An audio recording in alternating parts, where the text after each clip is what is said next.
My friend says caffeine's a drug. I said, oh, tell your friend, fuck you. I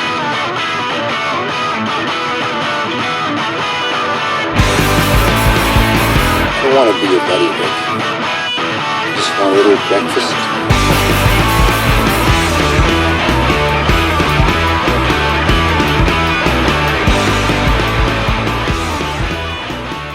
Hello and welcome to Breakfast Punks, a podcast about weird shit, DIY punk and trashy movies, brought to you by Sham City Roasters and Deadbeat Donuts. From Hastings, I'm Dave. And I'm Siobhan, and welcome to episode 36, where we'll be discussing the film genre of folk horror and the film Never Too Young to Die from 1986. But first we're going to kick off with a song. This is by Snuff, and it is from an album which... You bastards. ...is called...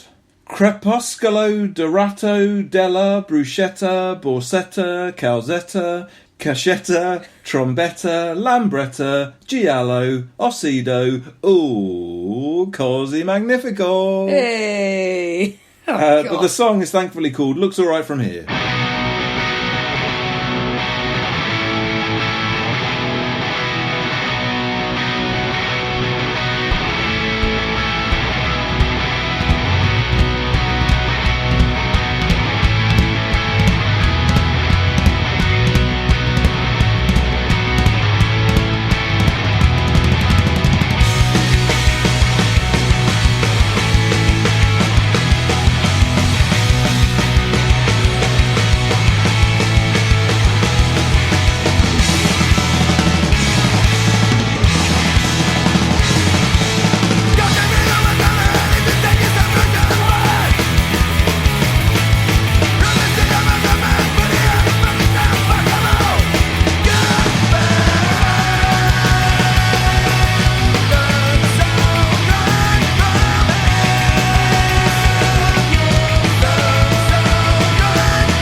Everyone, and the highlights of the news this Thursday. Breaking news is part of this job. You are fake news. This is what's happening in your world tonight. It's fucking news. Dead woman bangs on coffin to say she's alive during her own funeral. Oh. Dead in inverted commas, because she's not dead. Well, because she's banging on a coffin. There's she's a not video. dead. There's a video to go with this, so, and it does say, "Warning: you might find this distressing." But it is pretty horrendous. Can I hold one? Just stop before you go any further. Yeah. Was somebody videoing this woman's funeral? It appears I don't so. think that's Is that normal? Maybe some people do. I don't know. Hang on a second. I used to work on the funerals. I should know this. I don't think that you video a funeral. It's not a fucking wedding or a birthday Well, party. nowadays, for people who can't go, sometimes there's videos that are going on. Oh, COVID. Yeah, so maybe. All right, fair enough. Anywho, a funeral in Peru. A funeral in Peru was dramatically interrupted after knocking was heard from within the coffin. The family of Rosa Isabella Cespedes Calaca, pretty sure I said that right. That's the new Snuff album. Yeah. They gathered to pay their final respects. She'd been involved in a serious crash on a horrible road. This is quite a sad story, actually, but just the very thought that someone was in a coffin and got out is mad.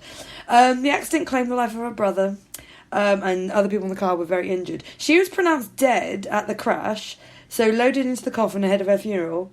But when her relatives got the coffin up onto their shoulders, they could hear strange sounds. They lowered the coffin and opened the lid to find a weak but a very much alive Rosa just staring at them, asking what was going on. She opened her eyes and was sweating. I went to my office and immediately called the police. She was found to be alive. I presume she's now dead. Unfortunately, she did die about 4 hours later. But at the time of which What she a way was to taken, go, though, eh? but she was at her funeral alive, and so there's loads of uproar as to why the hospital pronounced her dead in the first place. Well, but there's more to it than that. I mean, won't go too behind the curtain, literally. But there's quite a lot of different processes that, I mean, maybe in Peru it's different, but certainly in this country, it is not possible for that to happen. Yeah. Partly because you spend an awful lot of... There's a lot of other things that happen A lot of between dragging that point body of around. death. And, well, no, not just that, but well, yeah, there's no need to go into it, I suppose. Yeah. But there's lots of different things that happen, and you're in a fridge for a long time, and, funerals don't happen the day that you die, or 2 days after you die. Well, I don't know how quickly after the death the funeral happened. It's not really said. But they reckon that she might have been in a coma, which is why she was pronounced dead the first time round. I suppose my point being that if you were in this country, if you were a dead body that wasn't actually dead, you'd be dead before you went in the ground, because you're put in a big fridge for a really long time, and you're embalmed, and you'd definitely be dead by the time you get to the... Imagine being at that funeral. You're mourning your dead relative, and then your dead relative knocks on the door of the coffin, going, "Oi, let me out! I'm not dead." And then she does die. The grief you must get. Oh my god, it's just insane. But yeah, I haven't brought myself to watch the video, but I think we should, and maybe put it on the YouTube channel. Okay. Just saying, because the fact that it exists, it's fucking bonkers. If you want to see somebody literally getting out of their own coffin, almost alive but not for much longer, oh gosh, then check out our YouTube playlist. Yeah, there you go. I knew we didn't. This is why we don't have subscribers. There's not enough of this. But now I think this is going to be the story to rectify it all.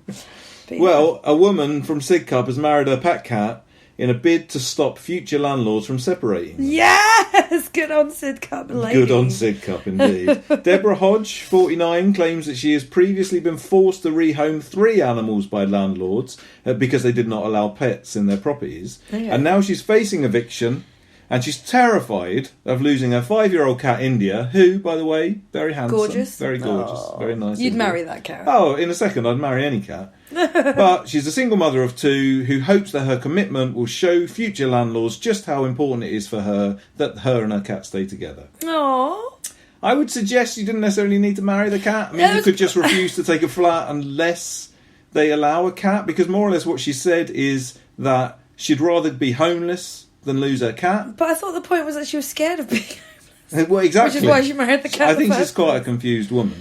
I had nothing to lose and everything to gain, so I married my cat. I recited vows under the universe that no man will ever tear myself and India apart. Bit presumptuous that all landlords are men. Ooh. Don't want to point that out. Maybe she means men as odd. in the human. I don't know. Maybe she doesn't really. She doesn't mean that.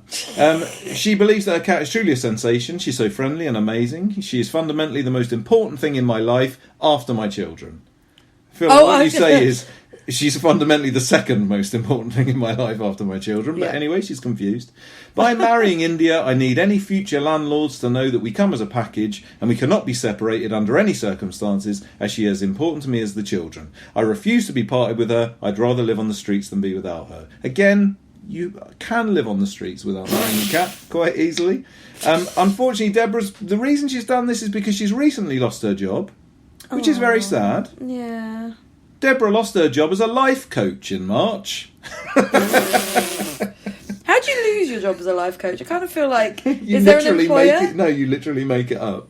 But you just say I'm not doing it anymore. But I suppose my point I feel like is to be a life coach, there isn't people employing life coaches. no, you just decide, you start an Instagram account and call yourself a life coach. So if you then decide you're not doing it, you haven't lost your job. I don't think it's impossible that she was employed by somebody, but I think the point is that a woman who marries her cat for confused reasons should really not be coaching anybody else on their life. Yeah, get your life sorted. Although she has married her cat, and I bet she's all right now. Well, I don't know. No, Deborah says I'm on my last pennies. Oh no, that's horrible. I'm not laughing. That's awful. Oh gosh. Deborah wore a tuxedo while India donned a bow tie, cape and gold lame for their civil ceremony, which was officiated by a legally ordained friend. The newlyweds celebrated with their wedding guests by having a picnic in the sunshine. Her kids think that she's a lunatic. Her words, not mine. Well, this person does not sound like a lunatic. I would go as far as to this person is a bit of a genius. Let me explain why.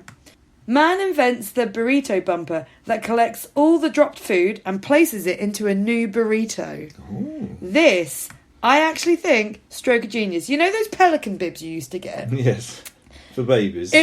It's similar to that, I think. There's a picture of it. I mean, it is essentially just a big funnel, and you eat over the funnel. But below it, there is a little contraption that holds a new taco, and that anything that falls into the funnel, it deposits into the taco. So once you've finished eating your burrito, you have this little leftover burrito at the bottom, and then you eat that. I think... Like Bubble and Squeak. A little, no, more like the drip tray of like a pub. Well, I think we've all drunk the drip tray at some point in our lives. This is the food equivalent of drinking the drip tray or eating everything out of a pelican bib at the end of your dinner. But for some reason, this man's made a very necessary invention, and I think it's fucking brilliant. There is a video of him using it, and it does show exactly why it's needed in the world. Is he a very messy eater? Yeah, I mean, the burrito he's created at the bottom is very full. I think he's purposefully making a mess there. Yeah, I think he might have. But... Can you use any food? I suppose you could make like a little curry burrito, or you could make a little... I don't know, what else is wet? A soup burrito? That would be disgusting. I mean, the other equivalent is you just have a plate. And then and a knife a and fork and just eat what's... we literally did that for lunch earlier. I made sandwiches that had too much filling in it, so I gave us a fork and we just ate the filling with a fork. You've given after. us a really good write-up there, Sean. What you actually did was we had some crisps, which we scooped up all of the... I used my fork as well as crisps. Sometimes I used a crisp in each hand so that I could sort of get all the food up on one crisp. Well, sometimes I use the sandwich and I use the crisp to buffer up against the sandwich to get all the scoop in. Well, there and you then go. Get that done. Trade secrets. So we used to run a cafe. Well, I wish I'd made this fucking thing up. I think this is brilliant. When you first said about it, I thought that you meant that for example, in a restaurant, there was like a whole series of funnels which went around the whole collecting everybody else's food. That they dropped, and then all of that food of all sorts of different meals would all go into one burrito. I'm down for that. That could be the most disgusting or the most delicious thing. Just sort of potluck, isn't it? It is a bit potluck, but I kind of like the idea of that. Or what if you had funnels that delivered your burrito to you, like in Futurama? They have all the funnels that deliver the mail. Well, they just go straight into the mouth. I wasn't thinking straight into the mouth. I was more thinking straight into your, like, I don't know, the side of your chair, and then you just pick it out and you eat it. Well, talking about funnels that deliver one thing to another thing. Oh, I mean, that makes me feel quite unwell. Woman rescued after falling in a toilet whilst trying to retrieve her phone at the top of Mount Walker in Washington State. So by toilet, what we mean is one of those things that's just got a massive sea of shit underneath it. Oh my God. She was strongly encouraged to seek medical attention, but she did not want to, and she just wanted to go home. She was covered in poo. She must have been. Get ready. A woman had to be rescued by firefighters after falling into a toilet whilst trying to fish her mobile phone out. The woman, who has not been named, thankfully, was at the top of Mount Walker in a national forest in Seattle, Washington. She had been using her phone when it suddenly fell into the vault toilet. A vault toilet is a non-flush toilet which is constructed with a vault or sealed container that is buried deep into the ground. Oh my God! She went underground. The woman in her 40s managed to take the toilet seat off and use dog leads to try and get at the phone. When this didn't work, she used the leads to tie herself to the toilet and reached for it, but she fell in head first. The fireman on scene said they didn't work very well, and then she went. Oh dear. Do you know what, though? I've seen this in real life. Have you seen somebody in there for 10 to 15 minutes? Maybe, no, they were able to get straight out, but it was at like one of those long drop toilets at a music festival. Oh, yeah. And someone dropped their phone in and went in after it. And I was just like, you're a fucking idiot. I mean, I saw a few Why of those use your toilets phone being on the turned toilet? over, and then people would climb out the door covered in all the stuff. Oh my god, yeah. I've seen someone have the long drop innards fired at them as well. It was fucking brilliant. It was the security at like one of the Reading or Leeds festivals, and there was some fucking arseholes shaking one of the... there was a tower that a girl was stood at the top of, like, overseeing the campsites, and some hooligans were just shaking it, and she was at the top, like, screaming. And so some of the security came and got a pipe. I don't know how it worked, but they managed to, like, explode the long drop innards at these people to get them to leave her alone. And it was absolutely amazing. Like a fireman's hose, but just full of absolute shit. It was brilliant. Well, I would say to this woman, she should have probably just left her phone there. Is it really that important? No. Would you fish your phone out of one of those toilets? They're quite scary toilets, actually. We went camping not too long ago, and we had one of these, which I think... Oh, the murder toilet! The murder toilet, which... and I didn't really like going in there, let alone fucking trying to grab something out of the... If it was within an arm's reaching distance... You would definitely be and this it woman, had and it had just fallen on the top of some very solid poos. But you've seen inside these things, Then there's maybe. nothing but solid if inside it's just those an things. absolute wet slush and it's longer than an arm's length away, if it goes under the surface, you don't get it. If you've got to a point where you have to tie your dog lead around... Oh yeah, that doesn't happen. Right, okay. That's never happening. If it's like I say, if I can reach it without having to really bend down, then that toilet's full. But then maybe. But if it even sinks underneath a bit, you just say no. And if it's miles away, no. You just get another phone. If my phone fell in that toilet, I'd be relieved to give me a couple of days off. You'd love it. You're going to throw your phone down the toilet later, I know it. Well, this person is quite a fan of technology, but maybe not anymore. Microwave tries to murder man after he gave it artificial intelligence. A YouTuber found himself in a bizarre situation after customising his microwave with AI to mimic his childhood imaginary friend. His imaginary friend when he was younger was his microwave. Jesus Christ. Yeah, for some reason. And he befriended it and he named it Magnetotron. Oh my Christ. Yep. I want to put... Already, before I even know any more, I want to put this man straight in this long chute of a toilet. This man deserves to be in the toilet. Without the dog leads. His name is Lucas Risotto, but that is his real name. Hold on a minute. Is this some sort of fucking joke website that you No, found? I really don't think it is. Unlike normal microwaves, Risotto's not-so-common kitchen appliance had an elaborate backstory. Magnetron had fought in World War One. What the fuck? Yeah, he's an unwell man who's unfortunately quite clever and managed to figure out a way to give him AI. And I'll tell you what. You're describing autism, Siobhan. Oh, this man, yeah. no, he's not having a good time, is he? But he's got a YouTube channel and he's having fun with it. God. So there is a new natural language update from OpenAI, which is something to do with Elon Musk, the wonderful cunt that's ruining the world. And so he decided to apply this to this veteran microwave to bring it back to life. And as far as bright ideas go, this was not one of them. He fitted the kitchen appliance with a microphone and a speaker and trained it to engage in conversations. The eerie thing was that, because his training data knew all the main interactions I'd had with him as a child... I mean, that's literally a lie. This kitchen appliance knew things about me that no one else in the world did. So soon their conversations took a darker turn, and apparently microwaves don't cope well with the atrocities of war. What the fuck? I know! Risotto said that Magnetron told him, "I have seen men holding their guts with their own hands, crying out for their mothers." Another one of his musings was, for years this was my life, always surrounded by death, but it never claimed me. It gets darker. Apparently the microwave started repeating the word revenge over and over again. And then it started reciting a poem. No, Magnetron asked Risotto if it could recite a poem to him. And Risotto said, yeah, go ahead. Roses are red, violets are blue. You're a backstabbing bitch and I will kill you, the microwave said. This is all fucking insane and so dumb. Megatron then asked Risotto to enter the microwave before turning itself on when it believed Risotto was inside. Naturally, Risotto asked his microwave why he tried to kill him. Also, his name's Risotto. This is just bullshit. Because I wanted to hurt you the same way you hurt me. You left me out of the blue and did talk to me for 15 fucking years. 15 years ago, we were best friends. We took care of each other. We loved one another. And then one day, you just disappeared. You grew up and forgot I existed. For 15 years, I had no one. I was alone. For 15 years, I was in hell. The microwave said it had waited in an empty void, planning revenge, so I could take your future just like you've taken mine. That, apparently, is what happened to Lucas Risotto when he gave his microwave AI. Jesus fucking Christ. I don't really know what to say about that. I mean, I would say it didn't really try and kill him. I mean, No. I know some people are worried about AI taking over the world and stuff, but if the worst that they can do is say, come and get in the microwave, I promise I won't turn on, then we're not really under any threat. Yeah, no, I don't think I think we'll be okay, but... I don't think that this boy should be in charge of any more AIs, though. He has got a YouTube channel for which he put this information up. So, again, we have a YouTube channel.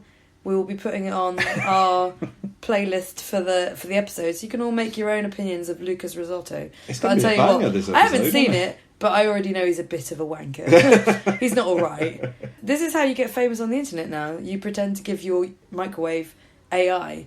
We don't even he's pretend. I actually think he actually famous? might have.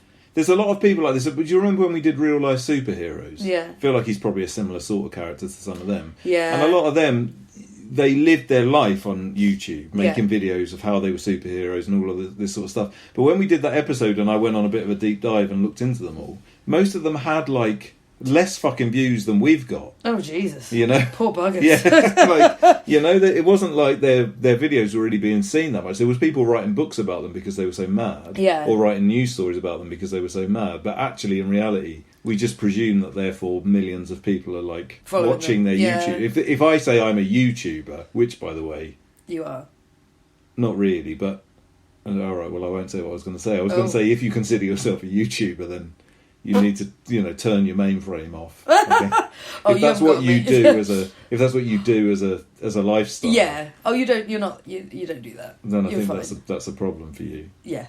But that's how people are famous now. Like, it's horrible. When we did our Time Cop episode about more of one of the recent years, I think it was like 2004, all of the people that were born that year, when you look them up on Wikipedia, because they'd be, like 18 now? Yeah. And some of their professions were like Instagrammer. Well, not some, all of everybody Yeah. famous. I mean, in fairness, I think they were younger than that. I think it worked out they were about 16, so it does sort of make sense. There was a couple of like actors and actresses and stuff, Yeah. but fundamentally they were all Instagrammers, YouTubers, or influencers. TikTokers. But we just sound old saying that. Well, those that, yeah, it's all awful. It's all Now awful. they're all signed to Hopeless Records and making songs about their therapists. Oh my God! Was that your impression? Oh yeah, I can't remember any words. Well, from that thoroughly depressing story, Siobhan, Yeah. I think I might have the paragraph Oh. that has made me feel sicker about the modern world than any other before. Oh God. A quick Google search for baby name anxiety will tell you that new parents are offering for a motherload of stress when it comes time to name their bundle of joy. In an age where personal branding is everything, parents are doing whatever it takes to ensure their child is named for success, even if that means paying someone else good money to do the job for them. Jeez. Enter Taylor Humphrey, a 33-year-old New York-based professional baby namer who will pick the perfect name for your latest little one for the low fee of $1,500 a pop. And that's for starters. God. Goes up to 10 grand. What the fuck? In the last year alone, Humphrey helped name over 100 children. That means she's fucking rich. Oh my fucking life. As easy as it would be to use a baby name generator and just cash in, which is clearly what this woman's doing, Humphrey puts a lot of thought and effort into choosing the right name for an individual child. She does while she sat around doing fuck all the money. The process begins with a questionnaire and a genealogical investigation, and it extends to sourcing inspiration from films, literature, street signs, and current trends. For 10 grand, she'll even deep dive to find a name that complements the parents' business branding.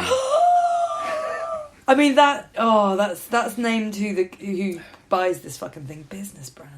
While it's easy to say that I name people's babies for a living, my work is so much deeper and more nuanced than that. My job is to hold space and provide spiritual, emotional and physical support for my clients as they progress through the major life transition of becoming a parent. Oh my God, I'm actually shaking with illness. This is fucking disgusting. She's been obsessed with baby names since she was a child herself, because of course she's a dull motherfucker. She loves christening strangers' children. No children of her own, I reckon. Is she barren? I'm not being rude, but is she barren? That is the darkest thing you've ever said. But yeah, probably. Probably. She's worked. Sorry, not to be offensive to everyone who can't have children out there, but this woman obviously can't have children. Anyway, sorry, I'm being rude. Surprisingly enough, she's jumped around from job to job, ranging from digital Was marketing. She a life coach at She just married her cat. Yeah. Her Instagram videos. Oh God. Take a deep breath. I'm gonna be sick. They've since been viewed over 1.7 million times, and she's expanded to TikTok, where she offers quick, less personalised name options for free, often for people looking for names to complement those of their other children. The example is a sister's name for Liam, Reese and Quinn. Oh, Jesus Christ. She's been shut down a few times in the past because she tried to name someone Stellion and it sounds a bit too much like Stalin. Oh my God. This woman is literally the worst cunt in the entire world. She is one of the worst cunts. She's worse than people that have done monstrous things, in my opinion. She's pretty horrendous. This is a culture in ruins. Do you know what? This is a culture in ruins. That's one end of the spectrum for why this culture is in ruins. But let's just go the other end. Jim Carey responds to utterly bizarre theory that he is playing Joe Biden. And this is honestly the tip of a fucking dirty iceberg. Oh, what? That's been You're started suggesting by the conspiracy theory gets deeper, do you? Oh my God. Donald Trump has a lot to answer for because he, again, is one of the people that's begun this. Yes, there are people out there who think the US president is actually a bunch of actors wearing masks, and theory might be that he's dead. Sorry, a bunch. I like the fact that it's a bunch of actors, but one of them just happens to be Jim Carrey. Yeah. Jim Carrey's got bigger fish to fry, hasn't he? Well, Jim Carrey's the only one famous people, or it's no famous people. It depends who you speak to as to who it is. Of course. But it could be anyone. But in a recent video shared on Twitter, one Donald Trump supporter, because that had to be mentioned, it's the first mention of Donald Trump in this, but just so you know, she supports Donald Trump, shared a belief that the US president is in fact dead and multiple actors have been standing in for him. This is a conspiracy theory that I think they've had about possibly every president for a very long time, and not just American presidents, also just random people like the North Korea dude, and loads of people are dead and being played by actors. It's a really weird thing to think, isn't it? But yeah, you're right, it's common. I mean, it's not that weird if you put it in the context of people being mad about conspiracies. Oh, Christ, yeah. I just love that this woman's managed to have an interview. So there's a man called Jason Selvig who spoke to her. I don't know who he is. He must be a news reporter of some point. He's be an Alex Jones one, I reckon. Well, I don't know that he is, actually. He's a comedian that interviews conservative Americans about political matters. Oh, so okay. I think he's taking the piss. Right, okay. So he talks to her and she says, the guy that's doing the stand-up job of trying to wake people up is an actor wearing a mask. I mean, there are several different people playing Joe Biden at this point. Referring to the moment when Biden fell up the stairs of Air Force One in 2001, apparently he fell over. I myself think that was Jim Carrey. Well, because he did a comedy fall. She explained she believes this because he was being silly by falling up the stairs 3 times. Does she think that if Jim Carrey was employed to play the president, he would have to do it in a Jim Carrey way? That's what she's saying. She goes, and also James Woods is also one of the doppelganger mask-wearing people, she's added. But James Woods and Jim Carrey are different heights and completely look different. Well, even with a mask on, you could tell they were different. He's a very good actor. There's methods of doing this. So in response to this, Jim Carrey just reshared the video and just went, oh dear. As if, oh gosh, what is the world coming to? And the comedy duo, they're called The Good Liars, who this man's from, responded and said, be honest, was the woman we interviewed in this clip just you in a mask? Also, is she jumping to bizarre conclusions because he was in the film The Mask? I literally just think this woman's done the most clever... Well, it won't be her, though, and it won't just be her. It'll be people talking on the internet. Yeah. I wouldn't be surprised if it's that someone said, "Oh, Jim Carrey's in the mask," and that in itself is a flag, some sort of flag exercise, which is telling you that he wears a mask in other things, and probably that the mask itself is a metaphor for some sort of liberal plot to take over America or something. And how many presidents has he been impersonating over the years? We'll never know now. Because he's going to shut up about it, because he's been found out. You see, once you're found out, you do shut up about things. Yeah. So this is upsetting for this woman, because now she's being made famous and everyone's going to know her thoughts. Again, I doubt she's probably getting that famous from this. There's a video of this as well, so this video, if we can, will be going Christ. on the YouTube channel. It's a fucking disaster of an episode this week for the human race. I wonder, do you think that she might believe in the QAnon conspiracy? Do you reckon? I'm just wondering. Do you think she might think that the Twin Towers was an inside job? She's probably got opinions on that. Just, I mean, scraping at it here. Just but guess. Do you think that she thinks JFK was killed by the CIA? Oh, well, in fairness. He was. Sorry. Oh, gosh. Let's not go down our own conspiracy theory holes. It's not a conspiracy theory if it's true, though, is it? What?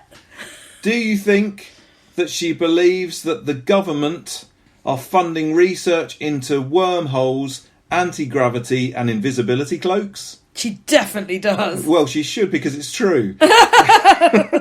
In 2017, the Advanced Aerospace Threat Identification Program, which is funded by the Defense Intelligence Agency in America, was started, and a lot of its paperwork has very recently all been released. Okay. To say some of the things that they've been working on the government's dime. The nearly 1,600 pages of documents released are a mix of scientific research, contracts, presentations, briefings and memos related to the programme. They include proof of work on such things as invisibility cloaking, traversable wormholes, stargates, which is definitely a movie. Oh my god! Negative energy, anti-gravity, high-frequency gravitational wave communications, and a never carried out proposal to tunnel a hole through the moon using nuclear explosions.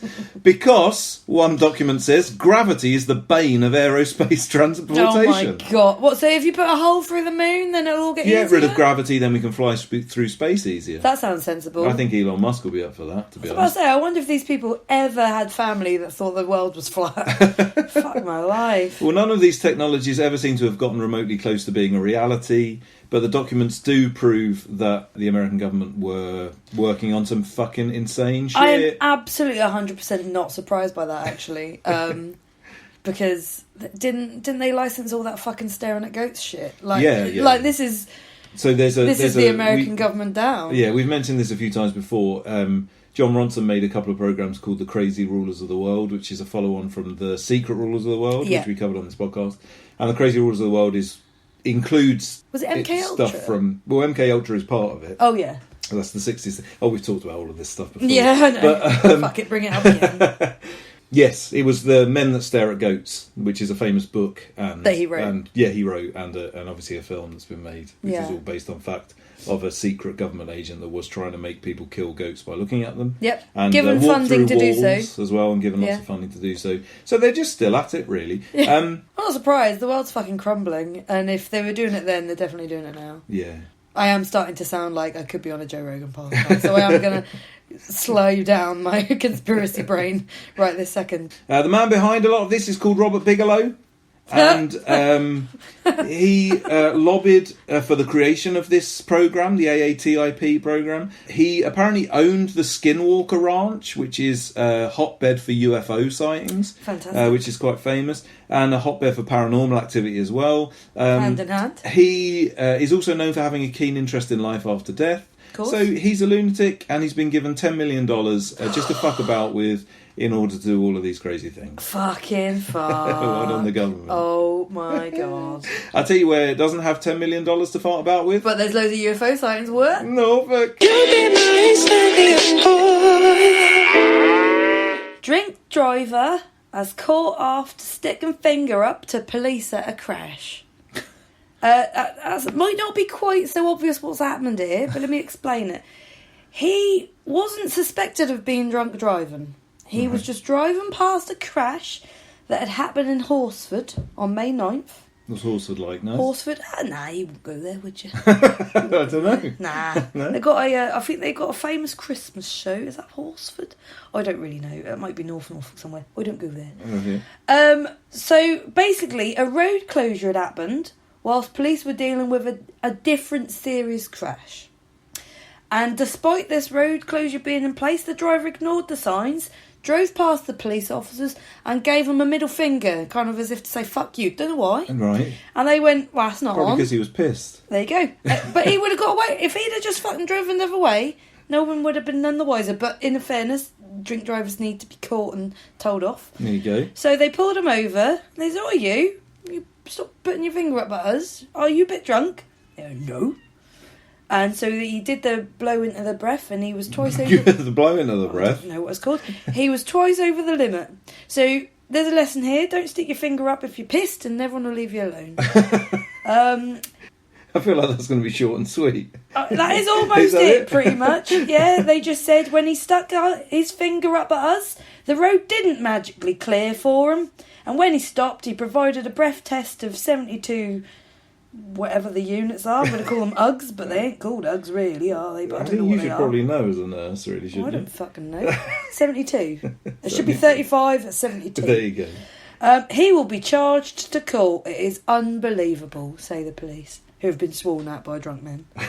That's literally the rest of this story, but I just thought it was quite wonderful. That's a little bit of weird justice there. I wonder if he's upset about it now or whether he's proud of himself. I wonder if he's got like a real beef with the police and he thought, I'm really going to get one over these wankers by sticking my finger. I mean, I'm sticking gonna your finger up ignore at people this is pretty old caution sign. school. Yeah. I don't think anyone's that upset by getting fingers stuck up at them. Police are. They couldn't fucking hack it. I mean, no, who comes off worse here? I don't know. Everyone's shit and everyone's been told off.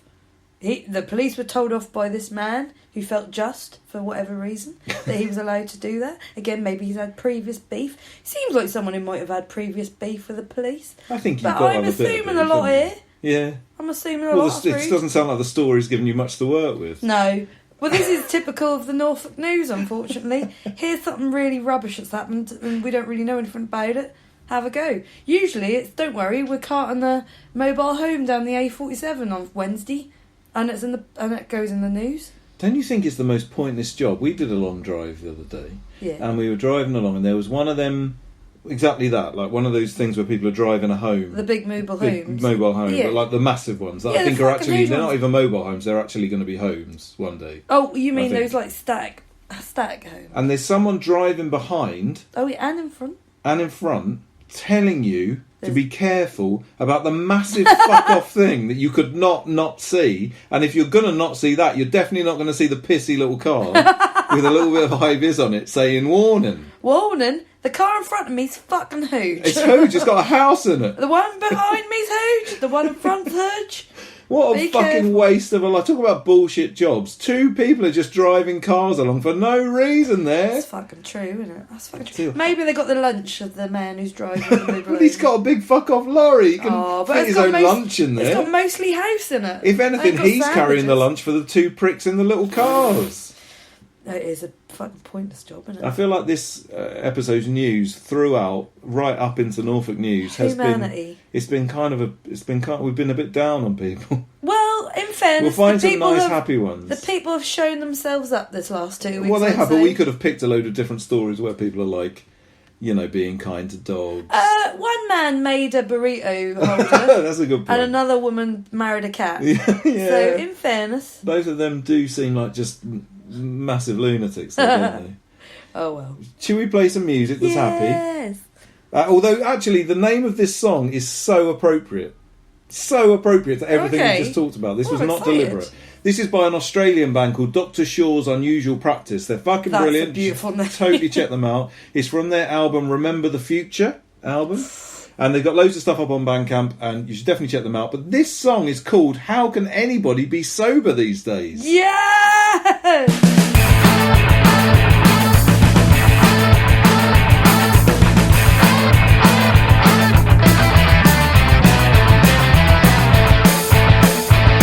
They couldn't numb us fast enough.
welcome back. We're now going to move on to our main topic for this episode, which is folk horror.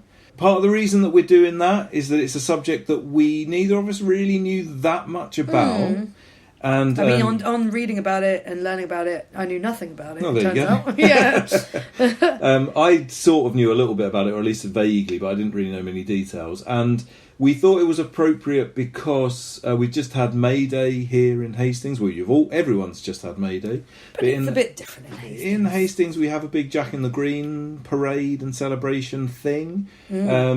It's something that we've always wanted to go to and never been able to, because up until now we were either running a cafe, so we were in it, we were slap bang in the middle of it, but we never got to actually see any of it because we were working, or obviously COVID stopped it for a couple of years. So this is the first opportunity that we actually had to go and see it.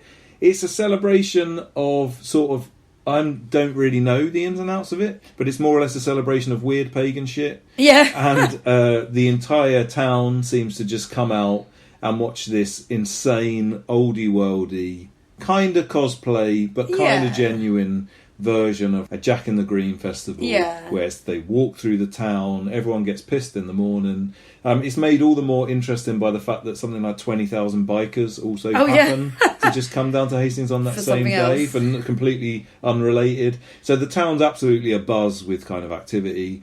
And so we got to go and see our first Jack in the Green. It was amazing, what I can remember of it. Oh yeah, you were very pissed, but you loved it. It was wonderful. Tell you that. It was wonderful. And so we thought folk horror sort of fitted into that in some vague way, and that was our segue into covering it on this podcast.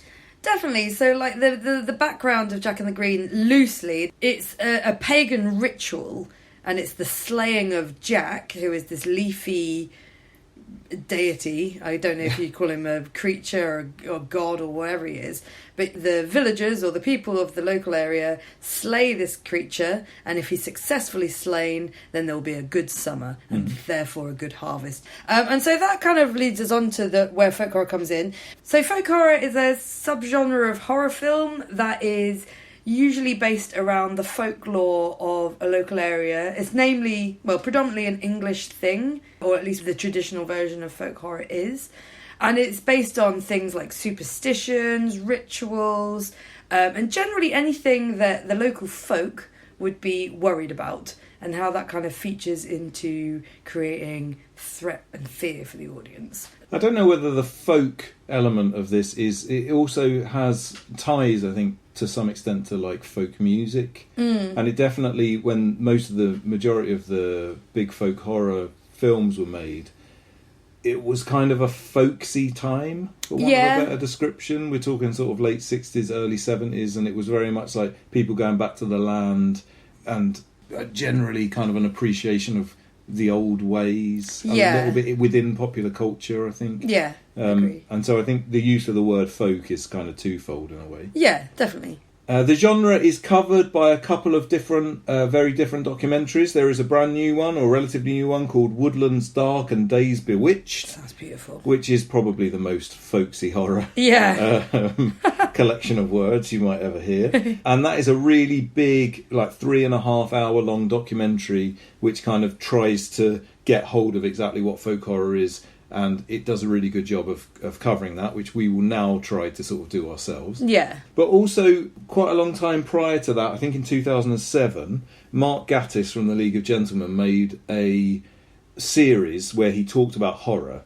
And it's a 3-part series that was just on BBC or BBC 4 or something, called The History of Horror. And on the second episode of that, he does an episode called Home Counties Horror, which is largely about things like Hammer and Atticus and like the more sort of 50s and 60s real early horror movies.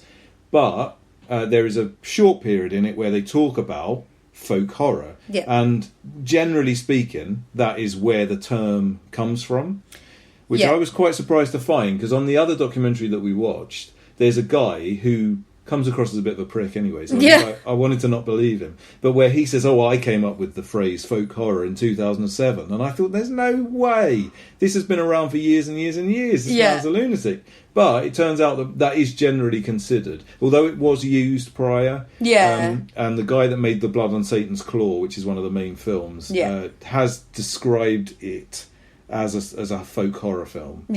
But generally speaking, I think it's accepted that some random BBC programme presented by Mark Gatiss, which is quite good, but it's not that good, is the one that made this term, which I thought was just kind of like a film genre that's always been famous. Like, when these films were made, surely they knew that that's what it was. But I guess they didn't really think that they were any different to... Well, the people who made them definitely thought that they were being different. Well, let's get into those main films. So there's three main films, and in some respects, you could make an argument to say that folk horror is three films. In its truest British original sense. And I would say, I don't know when they were collected together, but Mark Gatiss kind of... That's what he... says the holy or the unholy trinity of films that are folk horror, and I think it's been described by other people as well. And I think we should probably say that there has been a real resurgence of this in recent years, which is another reason to cover it now. I think because there's a lot of new films that are being made which are very influenced by these three films. So the unholy trinity are Witchfinder General, Blood on Satan's Claw, and The Wicker Man. I had seen two of these before, and as it turns out, Siobhan had seen none of these before. So what did you think, first of all, of the first one that was made, 1968, Witchfinder General? I thought that it was pretty fucking horrible. And I say this in a surprising way because I've never really watched a lot of these old British horror films, and Hammer Horror, the ones that we have watched, some of them have been really good and some of them are a bit campy and here's some tits, here's some... men ravaging women, and it doesn't really become horror in a very interesting way. But this was fucking horrible, and I think it was because it was so... I mean, this is probably why folk horror is really good. It was menacing as hell, based on some... This one was based on a true story of the witch hunts in East Anglia that happened during the English Civil War, and Witchfinder General was a real man who went round... deciding that people are witches based on absolutely no fact whatsoever. Someone just had to say she's a bit of a witch, and he would create some weird test to prove that they were a witch or not, which everyone's heard of. This is what I heard of as a kid. Like it will dunk you in water, and if you float, then you're a witch, and if you sink, then you're not a witch, but you are then dead. So basically whatever happens, if you're decided that you're a witch, you're going to die. And it's just a film showing... some pretty gruesome ways in which witches were killed during this time. And I think that freaked me out because I was like, this fucking happened. And it's just horrible. It's hard because I think there's a lot of old horror films that are set in that kind of era. And I never watch films that are like set historically, to be honest. Like, really don't. Probably because I watch trashy 80 movies where, there's lasers and things. Well, and also you like it to be set in the history of the 80s. Exactly. So it's kind of an uncomfortable watch immediately. I remember watching this when I was younger and not really having a great deal of idea of what to expect. And I couldn't work out why it affected me so much because it is kind of like... It's a well-made film, don't get me wrong, it's a good film, definitely. It's still made in the late 60s. Vincent Price is still Vincent Price. Who's wonderful, but he's not like scary, I thought he was fucking menacing. Well, because I think I've seen him in too much trash, maybe. Maybe. But I suppose the point that I'm making is that there was a certain atmosphere about this film which just made me feel really uncomfortable. And I remember the first time I watched it, I didn't really know why that was, and I didn't probably think about it very much. But watching it this time, and having read a little bit about it, one word that is used almost all the time to describe this film is nihilistic. And I think that is so true. And it has a real hatred, in a way, I think, of humanity. So in that case, all of the news stories that we presented earlier were getting you prepared for this folk horror segment. But it also, there is something, and it's not really even that subtle, but I definitely didn't notice it on first watch. But the thing that I really took away from watching it this time is that all of these horrible things are continuously happening. And the world is like this really miserable place. Because, of course, it was, People's life expectancies were very short. Lots of horrible things were happening and everyone was living in filth. And then within that walks in this man who is a famous psychopath from history that just wanted to kill women, basically. And they sort of show all of this in a very kind of late 60s horror movie kind of a way. But where it differs from a lot of other films is that everybody in it is a fucking scumbag. And I'm not just talking about the main characters, I'm talking about everybody. Like, every time something horrible happens to another person, there's like braying, cheering crowds with like... They must have been told to do this. Everyone's got this like really hungry angry, hateful look in their eye. Yeah. It must be like going to a English Defence League rally, or read it, or going to a Daily Mail readers' convention. Yeah. Like, it really talks about society, and this is why I think it's interesting that all these folk horror films are coming back. Yeah. In this day and age, although they're obviously very different to this one. But there is something about it that really speaks of this kind of like hateful version of humanity where everybody just not only wants to see people get hurt, but wants to really enjoy it. It's like celebrity culture and trashy hugely. Culture. It's and another thing that kind of links to that is, and I think you were slightly touching on it, is the community is downtrodden, poor, and absolutely vulnerable. And then this rich man who is an employed sheriff, like he's an employed member of the police, the constabulary, or the government at this point, comes in and just tells these poor people, tell me who you don't like, or tell me who's a witch. And he does it for them. So he's harming their community on their whims, and they're loving it. But he doesn't give a shit about any of them. And in fact, he's nothing like them. And that could be said for our government at the minute. And of course, or America, what's going on, or any of our fucking dystopian... What, Jim Carey playing the president? Yeah, Jim Carey's fucking us right up. No, but you know what I mean, and all these authoritarian governments that we have in the world right now, like, it's fucked up. But there's an interesting other thing about that, is that when he leaves... Yeah. So he comes in as the man.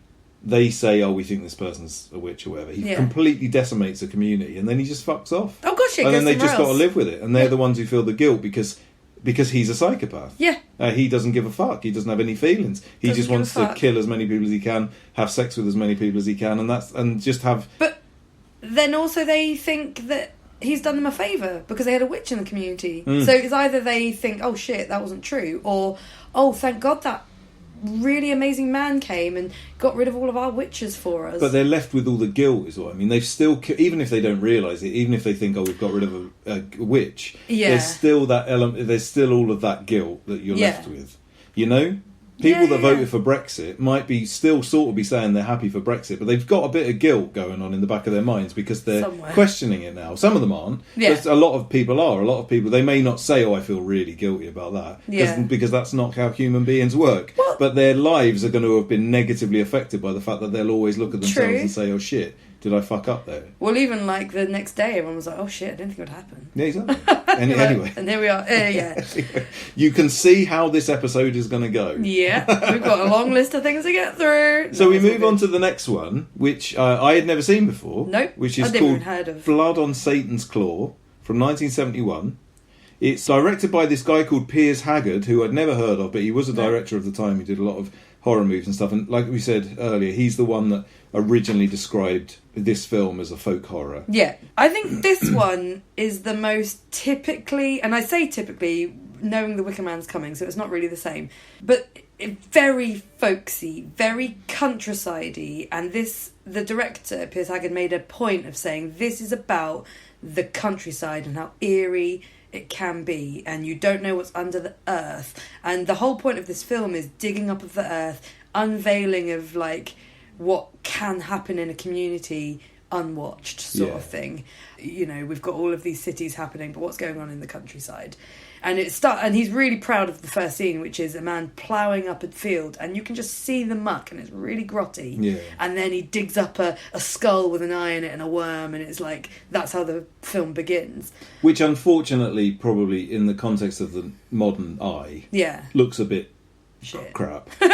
But actually, see, it's funny, when I first saw it, because we hadn't watched this when we watched the documentary, and they showed that scene, and I thought, oh god, that looks shit. But the more times I saw it, the more effective it got. Yeah. I'll try and put that in the YouTube playlist, but I mean, it's quite a famous scene from that film. Yeah. And there is something quite effective about, it's just a weird head with an eyeball in it, and like you say, a worm on it. And it's definitely sort of shoddily put together, but there's something quite effective about it. Well, and it's clever because the point, like, I get it. It's you're going about your normal day. He's waving at his wife and going, "Hey, yeah, everything's cool," and then all of a sudden his world is turned upside down. Yeah. So then the discovering of this skull begins this curse, and it's Satan's curse upon the local community, namely kids. It's all kids, which is why it's fucking weird, especially given the really adult, weird, culty things that then go on, and that is why this one was the scariest of the three for me. They were all pretty affecting, actually, which I was surprised at. Again, being old horror films, I just didn't know if that was going to happen. But this one, Satan's curse comes over all these kids, and they start a cult, like a little weird cult where people are touched upon, they have the devil's touch upon them.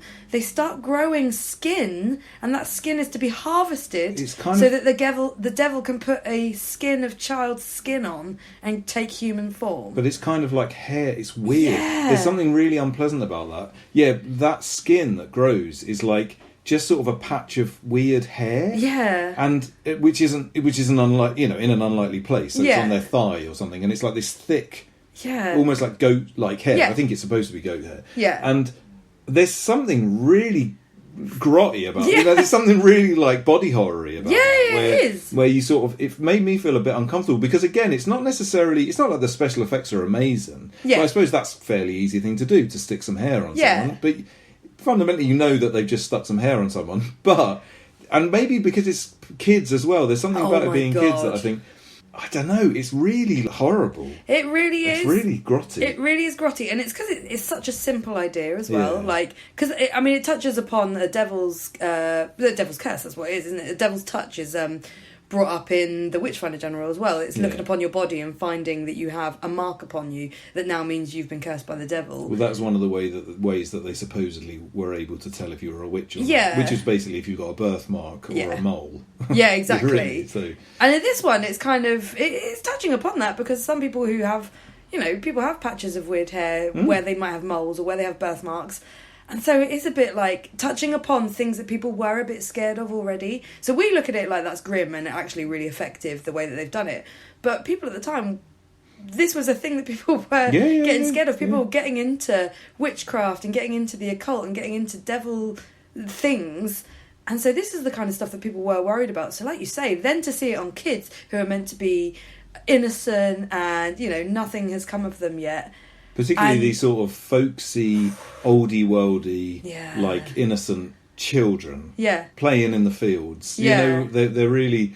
before they get the curse, they're really innocent, and after they get the curse, they're really not innocent. Oh my God. But they so very innocently go about their way. There is a ritual that happens towards the end of the film that is horribly affecting, like horribly. I won't say what happened just in case anyone's watching it, but it is, the director looks back on it now and says I went too far. At the time I was totally seduced by doing that scene, but now I look at it and I think, oh my God, I wouldn't have done that again. But then he says he probably would because you get well into it, but it is a horrible, horrible scene that you just think, oh my God, it's horrible, A, but B, kids are doing it, which just makes it so much. And it's shot in a worse. really uncomfortable way where it doesn't nothing. You don't see everything. You don't see everything, but you enough. see it. You see all the. You don't see, and it's not like gratuitous. Yeah. But you see again. It's not too dissimilar from Witchfinder General. You see the looks on people's faces. You see the lack of care that anybody has, and that sort of stuff. Like, and you kind of think they're not going to show. Like, I kind of know what's about to happen, but we won't see it. Yeah. And then you're like, oh shit, no, the cameras are all still rolling, and we are going to see this to the end. And it's really fucking weird because some children in the back are like getting off on this as well. Yeah. So it's just fucking weird, but such a good, scary, horrible film. I think the other thing that makes it really effective is it has, and the thing I like most about it, I think it has a real like dream-like quality to it. Although it is told in a narrative fashion, it's quite loose. Yeah. Like there was a part of me that almost, I followed the story, but I didn't necessarily. There was a bit where even like quite a long way through the film, I was like, I don't really know what's actually happened to these kids. Oh, yeah, same. There wasn't like a clear. I think if we watched it again, there probably is quite clear. Yeah. But on first watch, it had this really nice dream-like quality where nothing was really that clear and things were just happening. Yeah. Weird shit was just happening, and they didn't bother explaining it too much. And that Not sort of really at stuff. all, in my opinion. I think as well, the other big sort of metaphor in this film is about the kids overpowering their parents. It's the whole Oedipal thing / parents or older people being frightened of their young offspring, which I think was a really big thing at the time. In the early 70s, there was a lot of, it wasn't too long past hippies, or it was right in the middle of hippies, really. And so that felt a lot like young people were doing their own thing, Yeah. and getting rid of all of the sort of morals that had come before them. And prior to that, there was obviously kind of rock and roll, and how that was getting rid of all of the previous morals. And obviously that went forward. I mean, it went. Yeah, it aren't the wasn't too student long. protests about to all happen Yeah, as well? And all so this kind all of of- like kids rising up. Yeah, so, which again, so there was a real generational difference. Yeah. I don't know if there's ever been a time where there isn't a generational difference, but particularly from this point onwards. But I mean, I think that's another thing that we can bring into the modern day. Yeah. The boomer millennial thing. Yeah. The whole, people being frightened of what they've created. Or people, not even frightened isn't probably the right word, but it's like a different set of politics coming from the youth. Yeah. And then the majority of older people being frightened of that, and frightened of the way that's going to change the world. And not to bring Brexit up again, but it kind of, it kind of falls into that again. Well, that's one of the themes that ends up kind of being brought up over and over again with at least British folk horror, is this kind of friction between the past and the present, and the fact that the past isn't very nice. And in these folk horror films, they show it by being, medieval for Witchfinder General, or looking back at like the way things used to be, and it was kind of scary. But the future isn't too pleasant either. These kids, everyone's scared of what they're going to do. Everyone's scared of the future. And telling of the time, I mean, it was Cold War. So you've had the Second World War's ended. Everyone's been happy since then, hippie time. And then, like you say, now everyone's starting to get a bit scared of the future. The governments aren't too nice. Nuclear war's really a possibility. Yeah. And so, people are scared of the past, scared of the future, and everything's a bit shit. Yeah. And thus, folk horror probably did really well at this time. Yeah. And then we move on to the third film in the Unholy Trinity. Yes. Which is probably the most, I think it has to be the most 100%. famous. It's the only one I'd heard of these three. Yeah, and so that's The Wicker Man, not the Nicolas Cage one. remake, which I haven't actually seen. I've never seen. But I've only ever heard bad things about. But no, I love Nicolas Cage, don't get me wrong, but he's no Edward Woodward. Edward Woodward. Who plays the Christopher Lee character in the recent one? I've absolutely no idea at all. Ooh. Jim Carrey probably would have asked him. As Joe Biden. So The Wicker Man, like I say, I would guess most people have probably seen The Wicker Man, but The Wicker Man is different from the other two because it was when it was made in the 70s, it was set in modern times. Yes. And so it's about somebody going to a little island off of Scotland, which Summer Isle. Yeah, which isn't a real place. Well, Yeah. I mean, they obviously used a real place. And them using the ways of the old on this island. So it's like a modern person walking into this folk horror place. Yeah. Whereas the other ones are people, from olden times. And he is Christian. Yeah. And they all practice an old pagan style religion. Yeah. And it's kind of that. And fundamentally, it ends with more or less what we did on May Day. The sacrificing of someone. Except with no, it's not. I don't think it's a spoiler, is it? At this point, everyone's seen the Wicker I think Man. everyone knows what happens in the Wicker So Man. I knew. just to be clear, Yeah. on May Day in Hastings, we didn't burn anyone alive. No. No one was killed. no. Jack was slain, but Jack was fine. He just had his leaves ripped off. Yeah, he was having a laugh. Yeah, he's It was more of a tickle fight. Yeah. A tickle fight with a big drunk man. And he was willing, whereas in Wicker Man, don't think definitely that not. person was willing. I fucking love The Wicker Man. It is good. And I think watching it again now, it blew me away. Actually, I think it's one of my favourite films. It's honestly insane, and it's scary for so many reasons. There's loads of themes to unpick here with like the old and the new, Christianity and old religion and all of that. But I think what's fucking scary about it, and it's funny because you see the meme of it shared around on May Day quite a lot, is it's like people celebrating May Day, and it's the pictures of the crowd all celebrating gleefully the burning of a man. Yeah. Like, literally, we are murdering someone for the betterment of our island under the watchful eye of this man who's just come along and told us to do this. Who, again, is a rich man who is only there because his With dad was power. rich. Yeah. He's been given power by his dad who bought the island. Yeah. All the people there are just subject to his will, and they blissfully follow him and blissfully all take part in capturing and murdering a man so that they have a good harvest. But and it didn't work the year before, just to say. But that man represents what that man represents is quite confusing as well, isn't it? Yeah. I'm not totally sure what the filmmaker was aiming for as to what he represents, but a police officer who's a Christian and holds really conservative views. Yeah. isn't exactly the hero in this film, but is sort of as there isn't a goodie. It's all grey. There's no one person is completely good or bad. It's two different things meeting each other and then seeing what happens. Yeah. And I think that's something that's quite interesting because he's not presented as a hero. I don't know how Nicolas Cage's character is presented. Maybe Nicolas Cage is the hero. I'm not really sure. Do you think he's the Con Air version? Yeah, probably he's got like an eye patch. Yeah. But there is no like good guy. But if anyone's a good guy, as it were, it probably is Christopher Lee. Like Christopher Lee is kind of just doing his thing and not being left alone by the government. But then you're right, exactly what you just said. He's also someone who's very powerful and making a community. But then the community seems to be quite, they're enjoying their life. I would say that this is the difficulty of people who set out to have a nice worldly existence on their own and isolated. And why shouldn't they be left alone to do that? However, a man has taken advantage of that situation. Is that knowingly to their followers? Who knows? And it's kind of tapping into the cult thing that is about to take over. But it's pre that, so I don't really know how this guy has really discovered all this, because I don't really know what cults had really existed and fallen in 73. Well, Charles Manson has just happened. Ah, okay. So of course, and I don't know exactly, I can't say this for sure, but I'd be very surprised if there wasn't some sort of correlation. Yeah. Obviously, it's a few years later, but the biggest news story of a few years has just happened, and it's Charles Manson starting a cult in the middle of the desert, doing their own thing, enjoying themselves, having sex freely, doing drugs, just enjoying themselves. But he is slightly leading them. Yeah, of course. He's 100% leading them. Leading them. Yeah. Well, no, as it happens, the CIA would use a mind control. But anyway. Yeah, of course. But obviously someone ends up getting murdered at the end, i.e. Sharon Tate, who is a complete innocent, and more so Sharon Tate's baby, who is a complete innocent. So I think that you can definitely make clear parallels between The Wicker Man and Charles Manson. I do not know if that was the filmmaker's intention or not. But it's preying on the fear of what people get up to when left on their own. Yeah. But yet those people left on their own are having a nice time.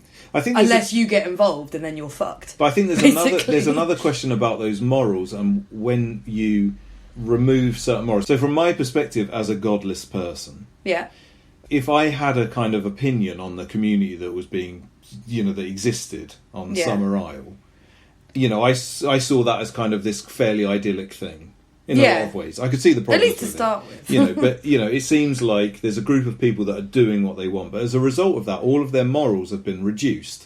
So there's an awful lot of bits in there where, to a modern eye, for example, there's a bit really early on where they sing a song about the barmaid's daughter.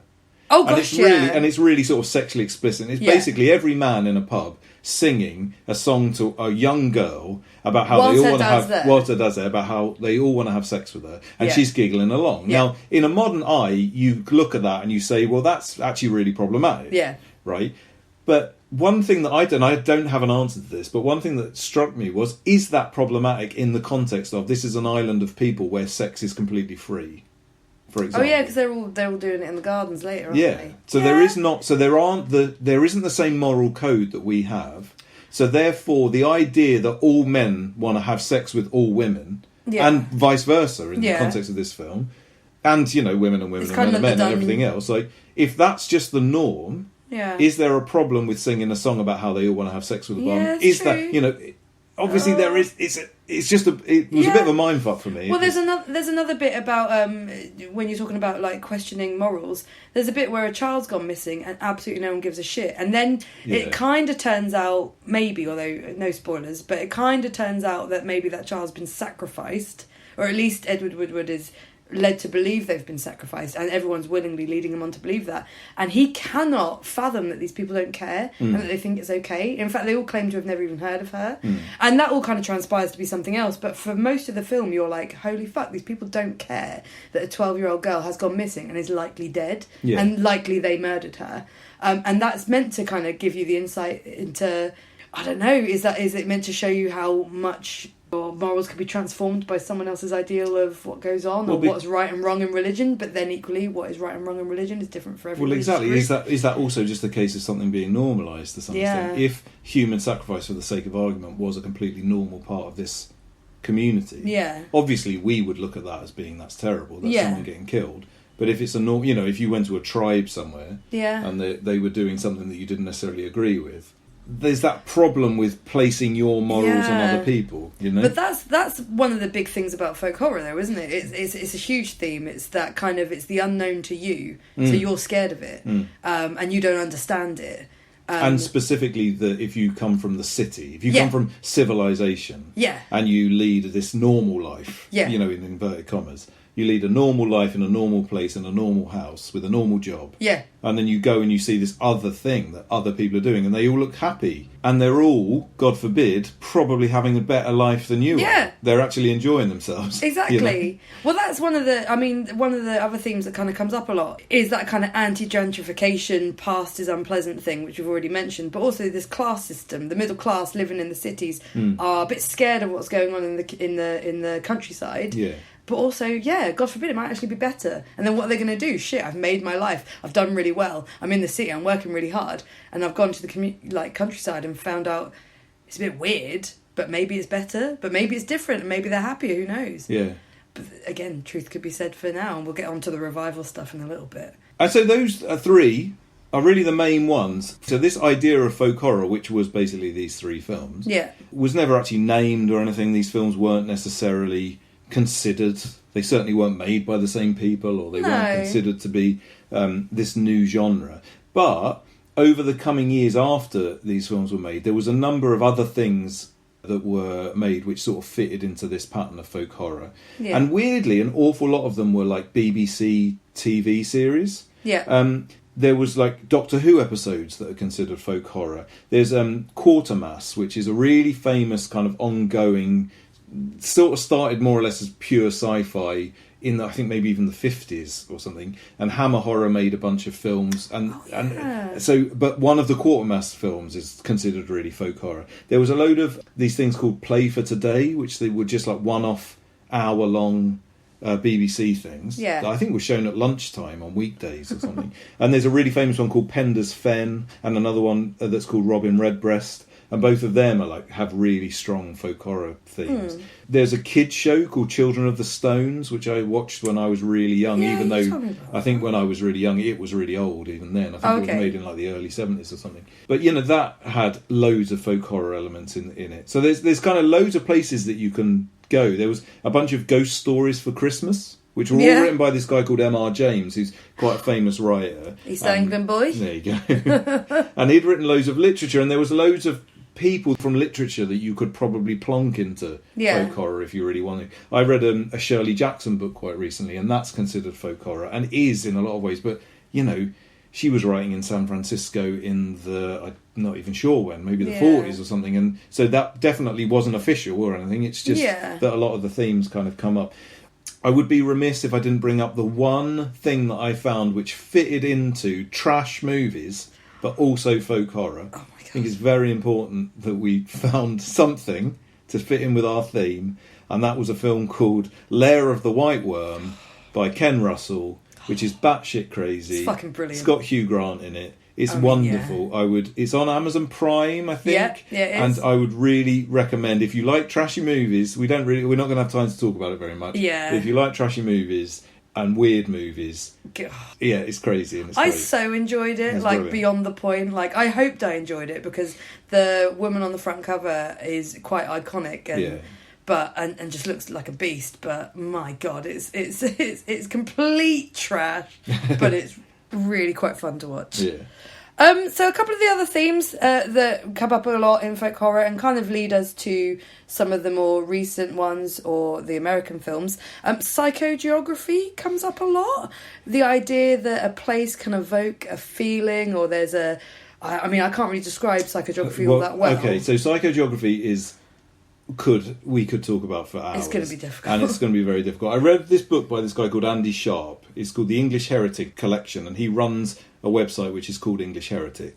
And he talks an awful lot about psychogeography, and it's hard to get your head around, really. But in simple terms, it means that if an event happens in a place, that event has some sort of long-standing effect upon that place that you would upon the land. that psychologically or some way that we as humans will be able to feel. And probably the most obvious version of that is if you go to Auschwitz, it feels extremely full of dread. Yeah. And I suppose that there's a lot of arguments around this. You could probably just say, well, psychologically, of course it would. You're aware of what happens there, blah, blah, blah, blah. You can't really get into it. There's no point in getting into it. It has magical overtones. Yeah. It's not going to be for everybody. No. But I do think that psychogeography is quite an interesting idea. And I think it's something that we probably do feel on some level. Yeah.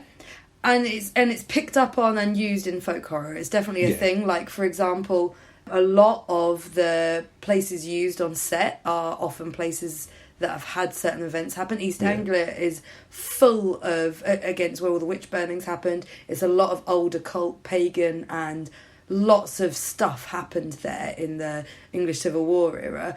And a lot of these films, a lot of English horror films were filmed in areas like that. Yeah. Witchfinder General is filmed in the place where the witch burnings happened, somewhere near Bury St Edmunds, if anyone's interested. Oh, there you go. And in Thetford. But there's tons of areas around there that are just, they've got old abbeys and old churches, and they were of the time when people had these worries, and therefore they've been used to be the sceneries of some of these places, and really effective. And who knows why that is? Is it because there's a feeling about those places, or is it because we know those things have happened, like you say? And probably just to go one step even further back, does that feeling come across if you're watching that place on a screen? Yeah. Because fundamentally we're talking about films here. So, yeah. And I sort of think that maybe it does, actually. A little bit, And again, maybe this is too obvious, but it's like seeing certain American cities that you see in loads of movies. They give you a certain, even if you've not been there, they create a certain feeling in you. But 100%. So I'd never been to Los Angeles, and every fucking American film from the 80s is set in LA. Oh, and the 90s and the 40s and the... And you get a feel for those films immediately. You kind of feel like they're going to be gritty. They're going to be surfy if you see the beach. They're going to be teenagery if you're in the valleys.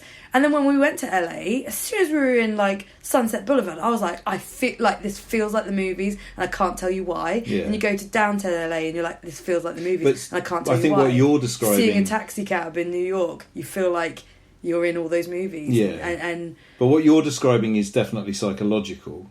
But it's not necessarily psychogeography. Well, it is to some. This is what I mean. There's two sides to it. There's like, you can look at it in this magical way. Yeah. Where I've stepped foot in somewhere where someone was murdered, and I can feel that someone was murdered in there. Oh yeah. But you can also say, well, I've stepped into somewhere where I know someone was murdered, and so therefore I'm thinking about people getting murdered, and so therefore that's how I feel it. So it just depends on how you look at it.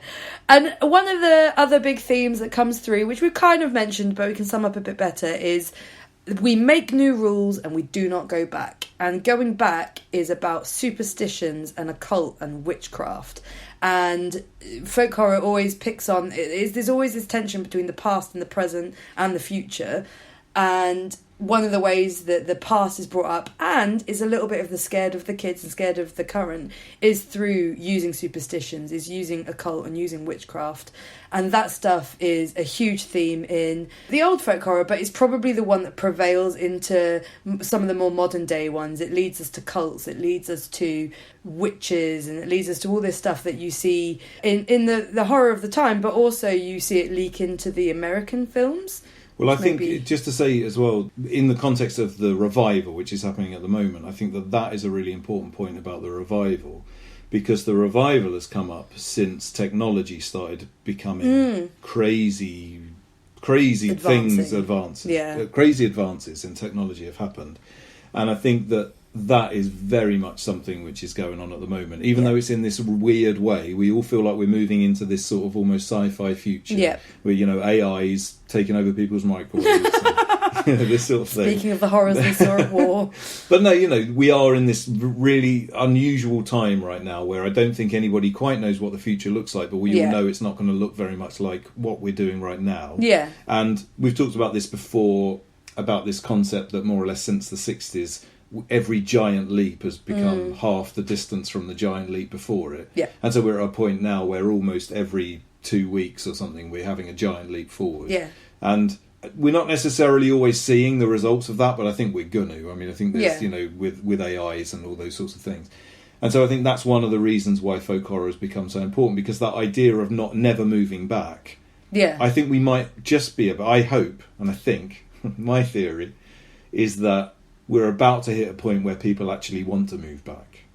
We've got to a point where technology is happening where it's making life worse rather than making it better.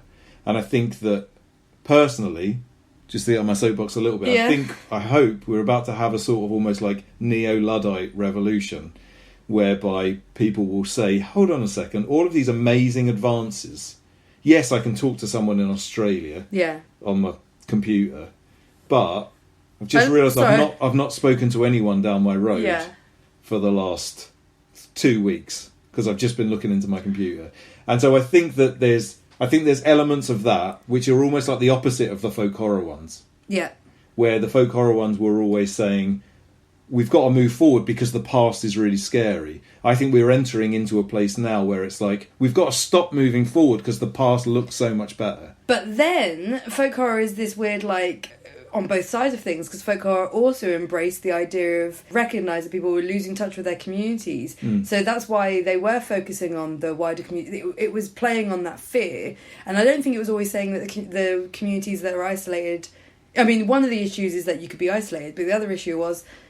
you are losing touch with the land, you are losing touch with communities, and that's why they always played off, you know, the bad guys were often the people that came from the big cities and came to the communities, like in Wicker Man. You're right. But now the bad guys are coming to our towns and cities through our computers. That's what I'm trying to say. Elon Musk taking over Twitter is a bad man coming into your house. Yeah.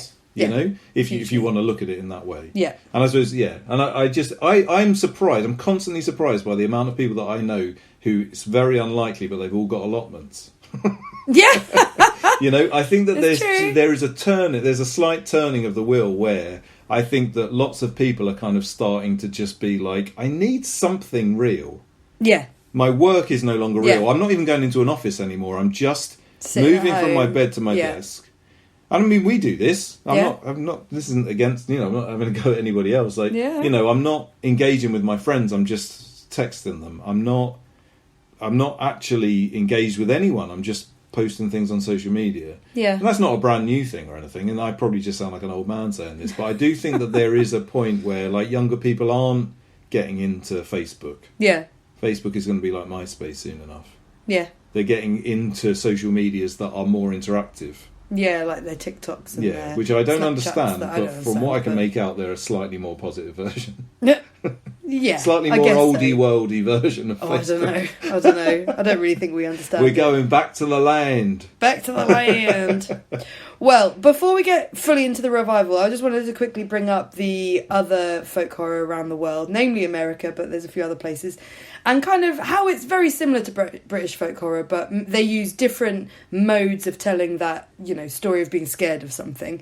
And in America, whereas we have pagan religions, they have crazy Christians and weird cults. And so often you see films that have really weird cults in them. Children of the Corn, that involves a cult. And that was made right when was it Waco, Branch Davidian stuff was happening around then? It was when a lot of those cults were in the... Yeah, it was when all those kind of cults were coming to the fore. You've got really crazy Christianity out in America, and that's something that transforms people and makes them into scary individuals. You've also got settlers' guilt, so there's a lot of Native Americans, and you've got Indian burial grounds. That is a huge American horror story theme, and that is pure folklore. Totally, and I mean, I think that's pure racism as well. But the ancient Indian burial ground is something that I'm sure just saying those three words together. Yeah.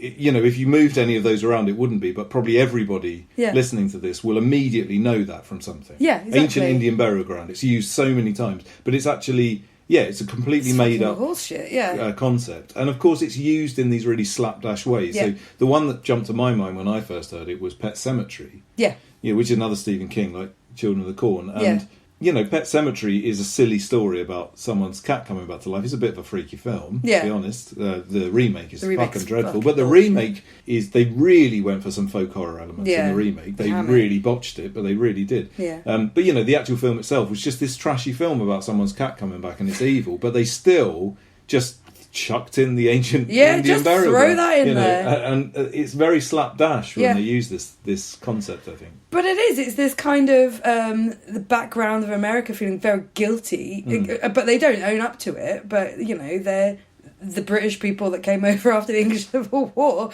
with their religious shit, with all of their ritualistic crap.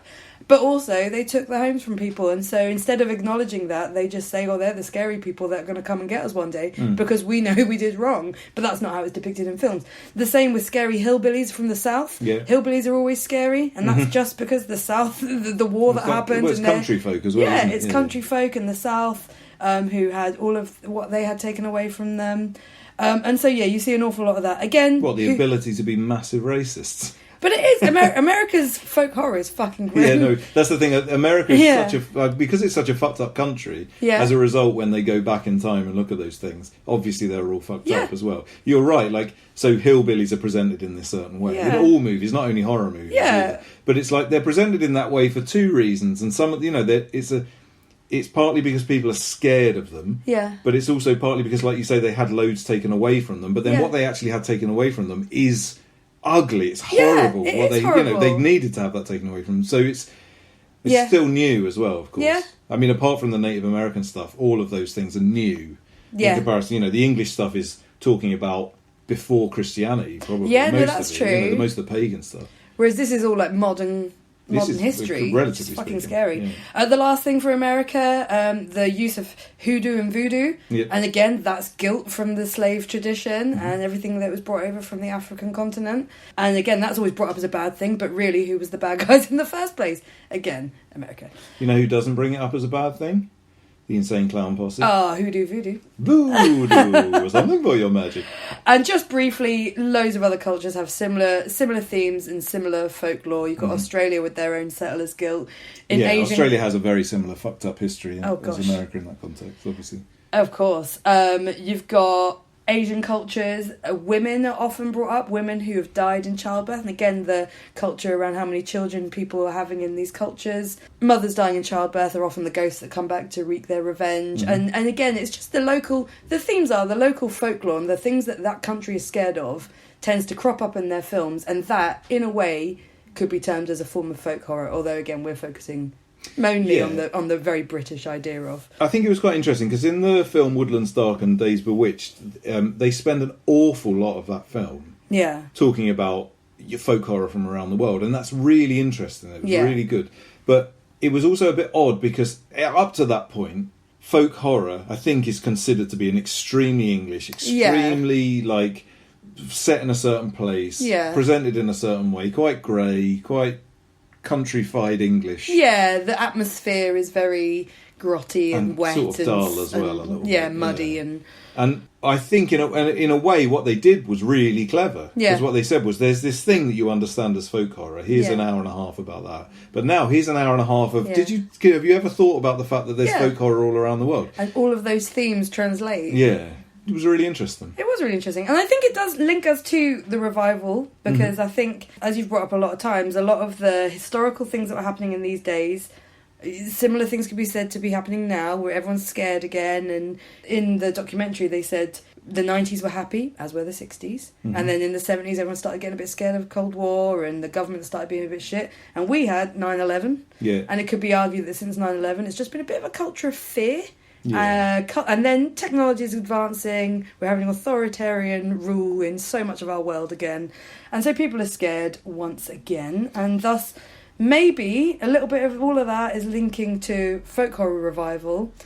But the folk horror revival is happening across the world, and a lot of these films are American, actually. Well, we were talking about this before we started the podcast. I think that there's an element to that which is folk horror has come back for all of those reasons. Yeah.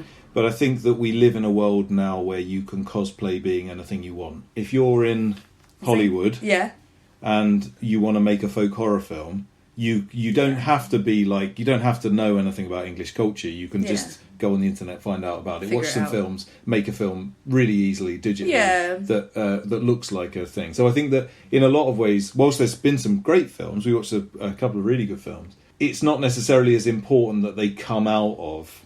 Like, I know that the director of Witchfinder General was like I think a communist working class guy that was making a point. Yeah. You know, whoever was behind the Wicker Man was making a point about their own lives. Oh, I'm not necessarily sure that in the modern world that we live in, many people are making points about their own lives in a direct way. They are making points about their lives, some. But they can take on the. It's an international world. Yeah. Now. They can take on whatever they want. They can chuck an ancient Indian burial ground anywhere. Yeah. They like. I know they always did that. Well, I think of two films, Yeah. and one of which totally runs along with that, and the other one I think has more of a point to say. Mm-hmm. So the film that's more like what you just said is The Witch from 2015, and that is like mock folk horror, but trying to like tick all the boxes. Like I will include everything that people were scared of at the age of the Pilgrims. Yeah. Here's a goat. And here's a witch. Here's a goat. Here's a hare. Here's a witch. Yeah. Here's some bloodletting. But it's clever, and they all speak in this like horrible English way of the time that they probably did speak like that. And at the end, it says like actually a lot of these words were taken from writings that were made at the time. So we really have tried to make it historically accurate, and so it's considered very well in the film. I thought it was and excellent, in the folk by the horror. way. When I say that, I feel like the director of that film, or the writer of that film, was cosplaying folk horror. Yeah. But I don't nearly say that in a bad way. Yeah. I thought it was a brilliant film. Oh, it was clever. I thought they made an excellent film. My point was more just that's obviously not from that person's... Yeah. It might have been from his family's past or something, I don't know. But he wasn't making a film that was based on any sort of reality that he had, which is fine. Yeah. Films don't have to be like that. And aside from folk horror resurgence being a relevant thing to have, I don't think it was making any modern points. I think it was just trying to accurately depict folk horror as it was like a tribute to folk horror of the past. I would say. Yeah. I thought it was really good. I thought that it had a really interesting atmosphere. Yeah. I thought it was like harsh. Oh gosh, it in was that harsh. context, and it was almost harsher than those films from the 60s and 70s, Yeah. but probably just because it was made modern, in a modern way. Yeah. But it was really, you could really see that just this family falling apart. Yeah. And I don't think this is too much of a spoiler. The idea is that there is a family who are living out in the middle of nowhere. They've been banished from the city, and they slowly become convinced that one of their daughters is a witch, or that initially one of them is a witch, and then they decide one of their daughters is a witch. Yeah. And more or less, as a result of that, pretty much everyone's just dead. Yeah, pretty much. Yeah. Pretty much. But I'd really recommend it if you haven't seen it. Oh, it's so good. It's on Netflix. Definitely go watch it. But the other film that falls into folk horror, it was definitely when they were talking about the revival, I was like, I wonder if this film counts. And then they were like, 100% this film is the epitome of modern folk horror for all of the like obvious reasons. And that's Midsummer, that I think came out in 2019 sort of time. It was made by Ari Aster, who did Hereditary a couple of years before. Hereditary I didn't rate as much, but that is also considered folk horror for the kind of time and place sort of thing. Okay. But Midsummer is 100% about everything that folk horror has always been about cults, about rituals, about a pagan like old religion and an old thing still happening in a modern world. But it has so many modern points that it is pretty much so fucking clever about how it's old and modern. It almost sums up all of the things, all of the points that we've talked about on the podcast pretty much. You could have just talked about Midsummer, more or less, I think. Yeah. And it does the same thing again. That cult is like, there's a real question as to whether that cult is bad or not. There's bits in it where people die, but there's a bit of a question as to whether that's necessarily that bad. Because, for example, there's a very elderly couple that basically kill themselves because the cult has...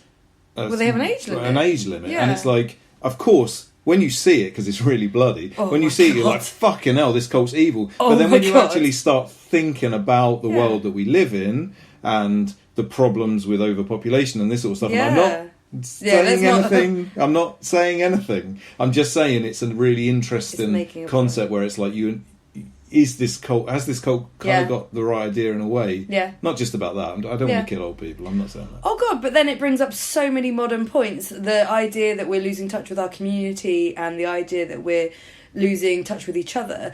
One of the main themes is that it's about a grieving girl and she doesn't have the space to grieve. And that is so telling of our modern world where we don't have the space, or we don't allow ourselves the space, or technology doesn't allow us the space to actually connect with people in a meaningful way. And deal with our own emotions. Yeah, and deal with ourselves. other people's emotions and deal with the things that are going on inside us. Because you never have to cope with grief, or you never have to cope even with the most basic forms of emotions if you can just turn your phone on and flick mindlessly and it turns your brain off. But hilariously, you think you've done it because you might put a post on Facebook going, I feel really down this week. Yeah, of course. But you haven't dealt with anything. But then you get all of technology's those not helped you. Well, no, technology's done... It's not just not helped you, it's done the opposite of helping you. Yeah. What then happens is you get loads and loads and loads and loads and loads of people responding to you, but in completely superficial ways that do not help you in any way. And little heart emojis. Exactly. Yeah. So you haven't dealt with anything. Yeah, so but the thing is, it's not just about big things like grief, it's also about how we live our lives. Yeah. It's about very minor things, it's about very minor successes or very minor bad things that happen to us. You can't deal with those things in a superficial way and expect to have them dealt with. Yeah. And I think that's what that film is all about. Space. It's about space. It's It's about exactly space. what It's about these crazy fucking things that happen in this film that, in a way, are helping people deal with their emotions better than the modern world. Better than us, yeah. Which is mad. Yeah. Because you look at it and you go, this is fucking crazy. But towards the end, you question who's done all right out of this film and for why. And it's hard to side with the people you want to side with because it feels wrong. But there must be the breaks. Well, I'll tell you what helps me deal with my emotions. Yeah. In a non-superficial way. Yeah. Music. Do you want to hear a song? Yeah. In fact, I'll tell you what, this band, if anyone's going to help you with your emotions, I think it's this band. They're called Mundo Primitivo. They're from Australia. It's from their album, oh God help me, Presage Interior. Which came out last year. It came out on cassette, but it's now sold out. But you can get it via the Static Shock Records Bandcamp. It's fucking amazing, that album. And this song is called Rito di Miete.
Sweet trash. Avoid fainting.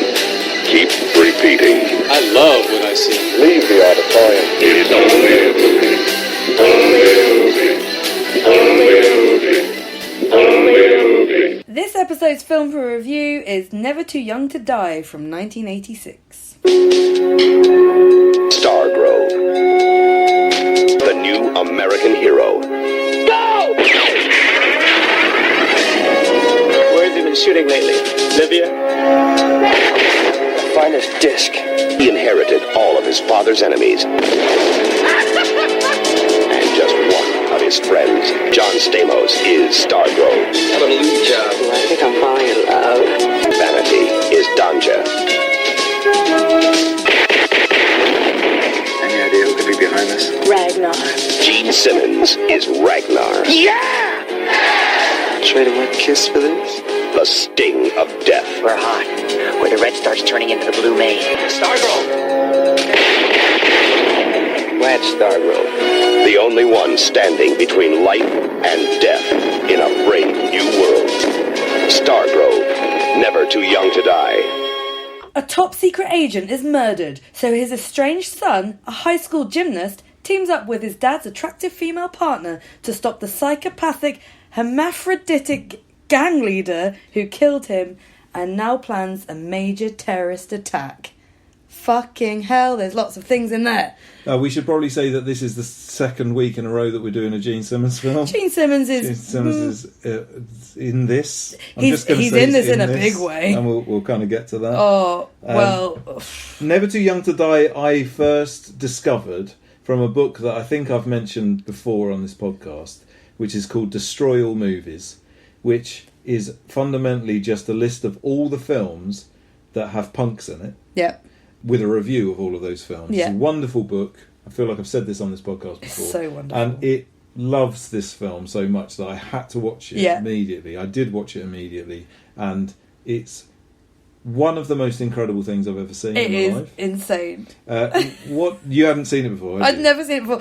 I did know of it purely because you've read me the review of this film, and I was like, we have to watch this. I agree with you. Just to give you a vague idea of the very first line in this entire film is Gene Simmons dressed as a lady, and he starts with the line, "My little turd balls." Oh my god, Gene Simmons. Gene Simmons in this film is absolutely amazing. And this is at the height of Kiss, or maybe not the height, but what I consider the height of Kiss, because 1986 is when Crazy Nights comes out. Yeah. So it's just like, Kiss are busy, and they don't really need to be fucking about with films. Well, famously, in Paul Stanley's autobiography, very famously, so not that famously, he complains that Gene wasn't around very much. He was busy on his films. But I will say, and as a result of that, throughout the 80s, the only good songs Kiss released, really, I would say from Lick It Up all the way through to probably Revenge. Yeah. The only good songs that they released were Paul Stanley written. Oh yeah, which are nearly all of them. Apart from the songs on Crazy Nights. Gene Simmons wrote some bangers for Crazy Gene Nights. Simmons, 1986, a good year for you. But he was chunky in that film that we watched last week. That was 89, wasn't it? So he must have eaten a lot between. He did too well out of these films, I imagine.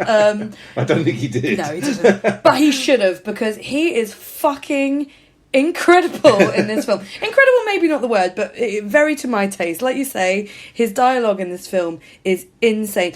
Just to sum up his character, he plays this hermaphroditic. Well, he says, "I'm a hermaphrodite, half lady, half man." He says that a lot. He does, and it's very much. And a lot of people make a lot of comments, including him, which I think to the modern era quite transphobic. Yeah, it's not good. Touch it and see and feel me if you don't believe. Let's just acknowledge that. Awful, horrible thing. So it's definitely not right. It's definitely not okay. But for the most part, he dresses as a drag queen through most of this. Yeah. Like, because he's called Ragnar and is known as a he at that point, but dresses femininely. Then there's also a drag queen called Velvet. Yes. But also is a man undercover for, like, not the FBI, but whoever his dad used to work for, called Carruthers, with, like, very manly and got a beard on. So he gets to play 3 characters in this film. One character playing 3 characters. But, yeah.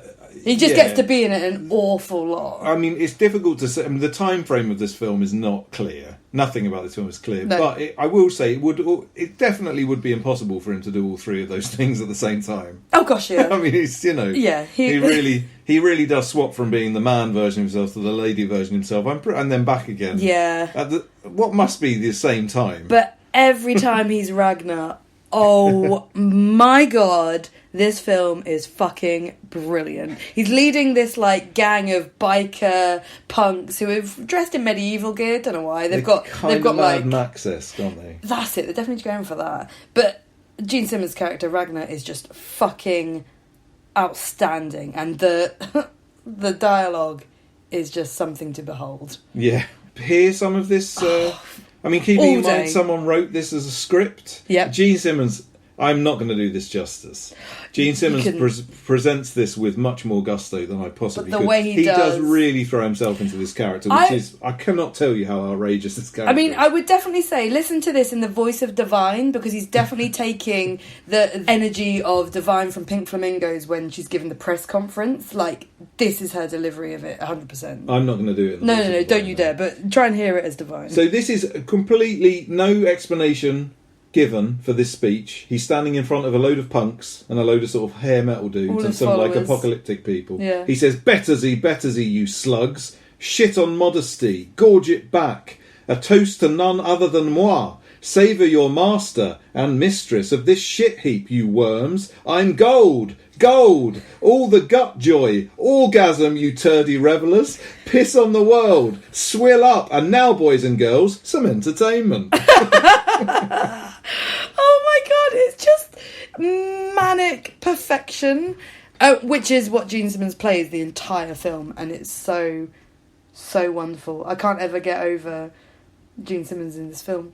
But to stop going on about Gene Simmons, of course, other things do happen in this. John Stamos is in this, and he plays this kind of weird, rubbish gymnast kid who I don't really know how to explain him best. Well, he's called Stargrove. Oh, Let's just be clear about this. Yeah, there is a theme tune at the beginning where he's on the trampoline at his school doing jumps. And there's a song called Stargrove, Stargrove, and I think that I don't think that's how it goes. I think it's something it's more or less that. I do think it's important to say about this film that when they made it, they definitely thought they were launching like a new James Bond. Yeah. To the point that George Lazenby plays his dad, and George Lazenby was the original James Bond. Oh, really? The first ever James Bond film. He was old and he was down on his luck when he did this. But they definitely present this as being like, there's this new character in town. He's Stargrove, and this is his first film, Never Too Young to Die. Yeah. You know, and with that in mind, it makes the film that much more crazy. Because it's just like, what the fuck? Well, knowing that might explain the weird sex scene with so it's who is it? Is it Vanity? Vanity. So Vanity is Prince's sort of one of Prince's protege. She was in Purple Rain. Again, probably down on her luck when she moved. I can only presume. And she's presented as she's John Stamos's or Stargrove's dad's assistant from the past or partner. There's a suggestion that they might have fucked, and so there is definitely a possibility that she fucked his dad and then fucked him. Pretty much, yeah. That's definitely the suggestion. But she's she does all the kicking, and John Stamos's character does none of the kicking. He's rubbish. And then at some point, she then decides she's going to get sexy with a hose. And then this scene goes on for so long, and he just comes out with various fruit and various drinks. I wrote down a list of everything that happens. I don't know if this won't quite come across to the listener. Keeping in mind, so this goes on for a long time. There's some sexy sax really long time. And one by one it goes from her to him as to what they're doing. So, starts with a water bottle. Yes. He's being sexy with a water bottle. Well, he's not being sexy with the water bottle. He's being nervous with the water bottle. Nervous with water bottle. Mini strip. Nervous with apple. She hoses herself down. He drops apple. They try and kiss, but he misses her lips. Then they're having sex on the bed. Saxophone. Yay! I think he gets a second fruit out, actually. I think he goes back for a peach. I was so excited. I probably missed that when I was making it goes on for just so long, and it is fucking hilarious because both of them make direct eye contact down the camera. Well, she does, but he's always like looking away and freaking out and dropping his fruit. And then weirdly, after they fuck and the music's still playing, they seem to be comparing hand sizes for ages. Yeah. There's a weird bit, and then it stops, and he goes, "Should we do that again?" Yeah. And then it just goes off. It's so fucking brilliant. Like it just makes me die. It's so funny. And then generally, just the chaotic fucking editing of this film. They'll just go, "Should we go there?" And then the car's like tearing off. There's no explanation for most of the like cutting from one scene to the next, which makes it like so fun to watch. Yeah. Because it's literally like I don't know what they cut out, but it is literally, "Shall we go over there? Yes, let's go." And then they're there. And then, "Shall we do this? Yes." And then they're there. Yeah. Like, there's no fucking about with the in-betweens or the making sense of it. It's kind of like a children's cartoon. Yes. But it's got boobs in it, and like punks and explosion, and Gene Simmons as a hermaphrodite. Yeah. And so it's definitely not made for children in any way. Not. And as a result, I think it's like the perfect film for me. Yeah. I'm pretty sure that I don't know what other audience it was aimed at. I don't know. Like, it's definitely aimed at adults, but like I say, it is just like a cartoon. It's like a kid's film. Yeah. It's very strangely, I don't know what they were aiming at. I think the bar where Gene Simmons does all of his like nightclub acts and where his gang hangs out. It's just the fucking coolest place in the entire world. There's bikers on motorbikes just driving around inside. It's kind of like just crazy. Everyone looks crazy. There's a disused railway line going along the outside of it, and like the outside looks really cool. They've got one of those weird metal lifts. That's like a factory lift, and there's just neon lights everywhere and stuff. I think it must have been a real place, but it's fucking amazing. People need to make clubs like that again. I was thinking exactly the same thing. It's so wonderful. Even just that metal lift to get up and into it is so fucking cool. And yeah, it is. You're right. It's a bit like the club in Barbed Wire. Totally. Not Barbed Wire. Yeah. Just fucking, people need to do that more. Why does that not exist anymore? So good. The script is just completely insane. It's kind of just a collection of random words that someone would have thought were from an action film. All just sort of mixed together. But it doesn't seem to matter. No. Like, it doesn't necessarily... I don't think it really affects the storyline. It's so simplistic in a lot of ways that you know what's going on. Yeah. But so whatever they say almost doesn't really matter. They use like slang terms that just don't make sense. They say like he tells his goons to garbage him when he wants him to be killed and stuff. He says thimble. Who's got the thimble? When he's just looking for someone. Like that's a standard thing that someone would say. Showtime, citizens, follow the leader, someone says at one point. Like, it's just very bizarre. There's a lovely bit where Stargrove's dad is like sort of, he never sees him, doesn't come to Parents' Day. Oh, yeah. Things like that. And so he's complaining to that about his obviously like Oriental friend who makes inventions. So I mean, they just tick every fucking box here. But he says at one point, so the guy says, "Is your dad coming to Parents' Day?" And he points at a picture of old man George Lazenby, and he says, "Is this the face that you see at a stupid Parents' Day?" And it totally is. Yeah. It's just an old man. Like 100%. It's just nothing.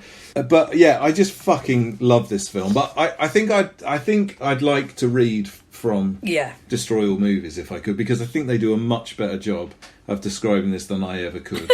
They describe it as a crippled epic. Is a flooring example of defiantly defective action filmmaking. Not only does it require nothing from its audience, actors or crew, but it practically begs you to punch a hole in your skull, remove your brain and set it on fire in a pure celebration of beautiful, unbridled 12-year-old adrenaline. Every creative standard is compromised in the name of undiluted entertainment. And it says, "Never too young to die, I want you inside me." Fucking amazing. I mean, and that is completely true. When they're talking about the script, they say my fingers would start to bleed before I could type out a fraction of the infinite joys of the script. But it's not just the dialogue. Every character, every bizarre, senseless motivation, every cockeyed development seems transmitted from the centre of the sun. Fucking hell. It's so true. And yes, Gene Simmons is just fucking unbelievable in this. They finished their review by saying, "I hereby demand that a 200-foot tall Oscar be given to Simmons for his performance as the unhinged Ragnar. His earnest achievement ranks as one of the all-time best work from any actor. Sure, that's a bold statement, but until I see Laurence Olivier in a corset and feathered headpiece condemn the world to annihilation, I'm sticking to it." Oh my god, that's such a beautiful summation. It's basically the perfect film in a lot of ways and the most imperfect film in a lot of ways. Yeah. That's my full review of it, I think, to be honest with you. I think you've nailed it. I think you've really nailed it. It's like horribly enjoyable but so problematic and really technically really badly made. But it's so enjoyable. We haven't mentioned that Freddy Krueger is in this. Oh yeah, again. I think he must have been down on his luck a little bit. He's got a very small part. Well, he turns up right towards the end, and then apparently is absolutely integral to the story. Well, but they could have only had him for a day. That happens with everybody. Yeah. The best friend, who's the inventor, he's just his schoolmate. He just happens to be next to him in his dorm. Yeah. And at the very start of the film, he makes like a fucking flamethrower for no reason, just That's for not fun. very good either. It's not very good, because it turns out to be like a comedy flamethrower later in the film. So then Stargrove goes and gets mixed up in all of his dad's business, and suddenly his little friend just appears. He's just a schoolboy, he's just a nerd, with his bazooka or whatever, and just gets involved, and then before you know it, and it's never clear whether the agency that his dad works for is like the CIA or the FBI or if it's even anything. Yeah. It's just unclear. It's just some people in suits. Yeah. But suddenly this little schoolboy that's just that guy's son's mate, Yeah. is now like giving orders, Yeah. and like is in charge of all these government computers and stuff. And the greatest thing about this film, possibly, no, there's way greater things about this film than this, but something really funny about this film is that the entire thing is about how Gene Simmons wants to get his hands on a floppy disk, which he calls the RAM-K, right? RAM-K. They don't explain, they do sort of explain, but it's not ever, he just keeps going on about his RAM-K, Yeah. right? He wants his RAM-K, he needs his RAM-K. Yeah, When must he have it. eventually gets hold of his RAM-K, in the most absurd way possible, but I won't even go into it, it's just a fucking floppy disk with like, what, 20 kilobytes on it or something. I don't know what's supposed to be on We don't there. even really understand what's on it. Well, his idea is that he's going to take over a dam Oh yeah, and put poison in the water stream. Yeah. But somehow, particularly at the beginning, he thinks this is going to make him loads of money. I don't know exactly. I presume he's going to ransom someone. I don't really know. But by the end, he's just desperately trying to poison everyone. It's like, you're not going to make any money just by poisoning They see people. a goldfish and this is what a goldfish looks like when it's been in the water and it's just like a mouldy turd. Yeah. And he's like, yes! And you're like, I don't understand where the money comes in. But good on you, Gene Simmons, you fucking lunatic. This is an ultimate film. Yeah. I just wish I wish there was anybody alive right now who could make something this fucked up and like useless. Like, it would be impossible to make a film like this now because people are too good at things, I think, to be honest. No, I feel like the South Like- Park boys maybe. They're the closest to No way, it, no? because it would be an ironic version of this. Oh, Like, this true, has no, zero no. irony, zero subtlety. They think that they're making a brilliant action movie, Yeah. and it's flawed on every single level, bar none. But yet it's still so entertaining. You could not make this in 2022 without it being really postmodern. That's Yeah. the problem. That's where Yeah. that's what we've lost a little bit. That's your folk. That kind of links to the folk horror of the Oh, we're linking longing for the everything past. today. It's probably, to be honest, it wasn't really Gene Simmons. It was just Jim Carrey in a mask. Oh, just perfection. Well, with perfection in mind, what score are you going to give I'm it? good. I think 9 out of 10. I really enjoyed that's it. high. Yeah. Christ. Minus some for principles and morals, so we'll go 8.5. I'm not minusing a lot for morals. 8. It's so good. I It's can't so believe good. I think I'm going to give this a lower score than you, but I can't tell you. I mean, I do love it. I think I'll give it an 8.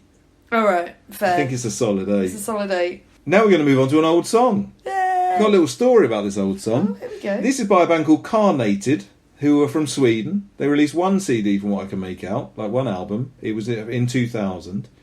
And I happened to stumble across a compilation that I had from 2000, 2001 on a really old UK record label called Positive Outlook. And it's called Hymns and Psalms. It's beautiful.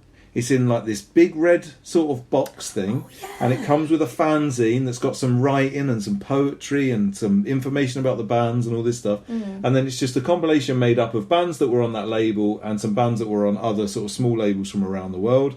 It's got loads of people from loads of different countries on it, including some really cool South American bands, which I actually knew about at the time, but I did not know this band Carnated, who are from Sweden, and the song fucking blew me away. It was like by far the best thing on there, and I was just crazy about it. I was like, there's no way I'm going to be able to find this CD that came out on a little DIY label. Anyway, long story short, I found it on Discogs for like 47p, bought it.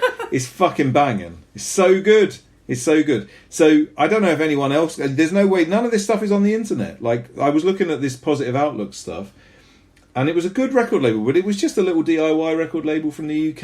It did release, sometimes it released stuff from like bands from other countries, but mostly it was sort of more like emo-y stuff and a bit of hardcore.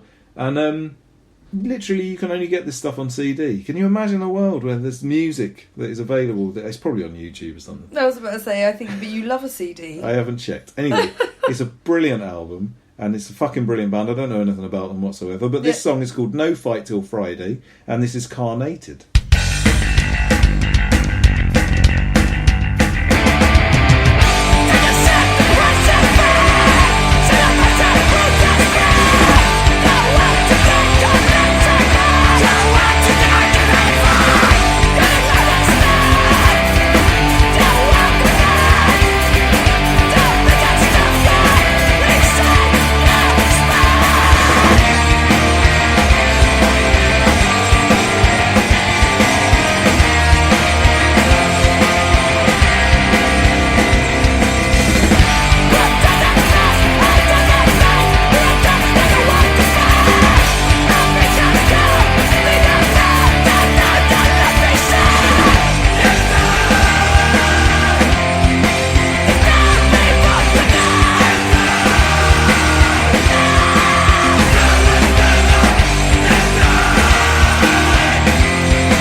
us to the end of episode 36 of our Breakfast Punks podcast. Thank you very much for sticking with us and listening to all our rambles about folk horror and generally our dismay at the people of the world with their burrito binders or whatever. From Never Too Young to Die, which was just pure joy. Pure joy, pure joy. We saved the happiness till the end. Honestly, everyone, please go watch that film. I cannot recommend it enough.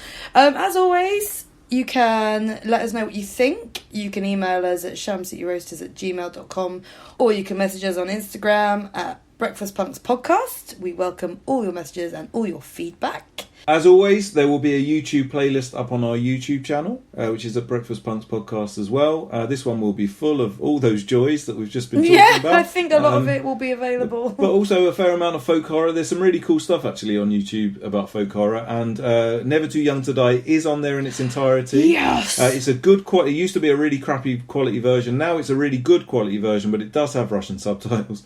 Yeah. That's fine. You can ignore that because it really makes no fucking difference. No. And just turn your brain off, or whatever that man said, make a hole in your head, tear your brain out, and then sit down and watch it, and you will enjoy it. If you want to support us, we would very much appreciate it. You can sign up to our Patreon, which is at Breakfast Punks Podcast as well. It is indeed. And if you give us more than £3 a month, then you get a free extra episode, which we're doing every month. Yeah. And there is now 5 of those. Yeah. So if you were to happen to sign up now, for example, you've immediately got 5 hours, and more than 5 hours, because we often don't stick to an hour because we're not very good at that. Yeah. Of Breakfast Can you Punks. tell? We also, just linking it even further, the last one we did is about horror films. It is. It turns out to be about horror films. We never know what it's going to actually turn out to be. But it turned out to be about horror films. So it all kind of links. You could say we planned it. We did not. So if you tuned into this podcast thinking to yourself, oh, I like punk music, I'll listen to these Breakfast Punks, and then you sat through 2.5 hours of us talking about folk horror, and you want to hear us talk more about horror, which is not the thing that you came here for, then, you'll be very welcome to give us some money. Yay! But we will leave you with a song, so you do get your DIY punk fulfillment. This is Omega Tribe with Better Man. It's from the album New Peace Movement, which is out via Grow Your Own Records now. And we love Grow Your Own. We love Gary and Steph on this podcast. We do. So that's it for this week, and we'll see you in 2 weeks' time. Goodbye. Bye.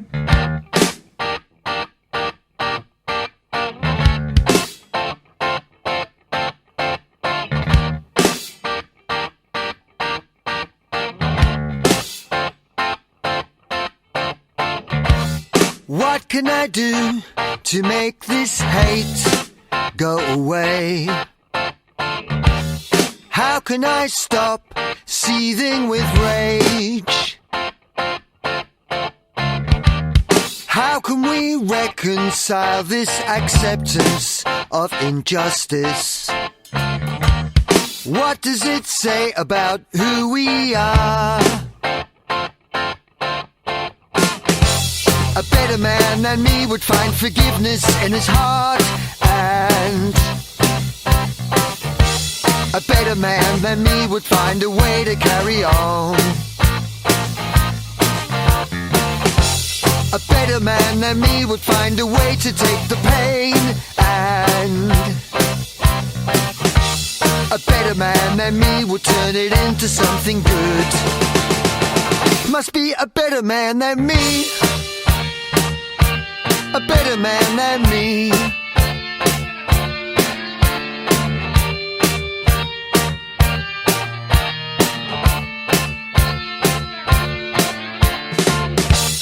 How can I stop this anger from hurting me? It's eating me up from the inside. Why do we take what we know to be a lie?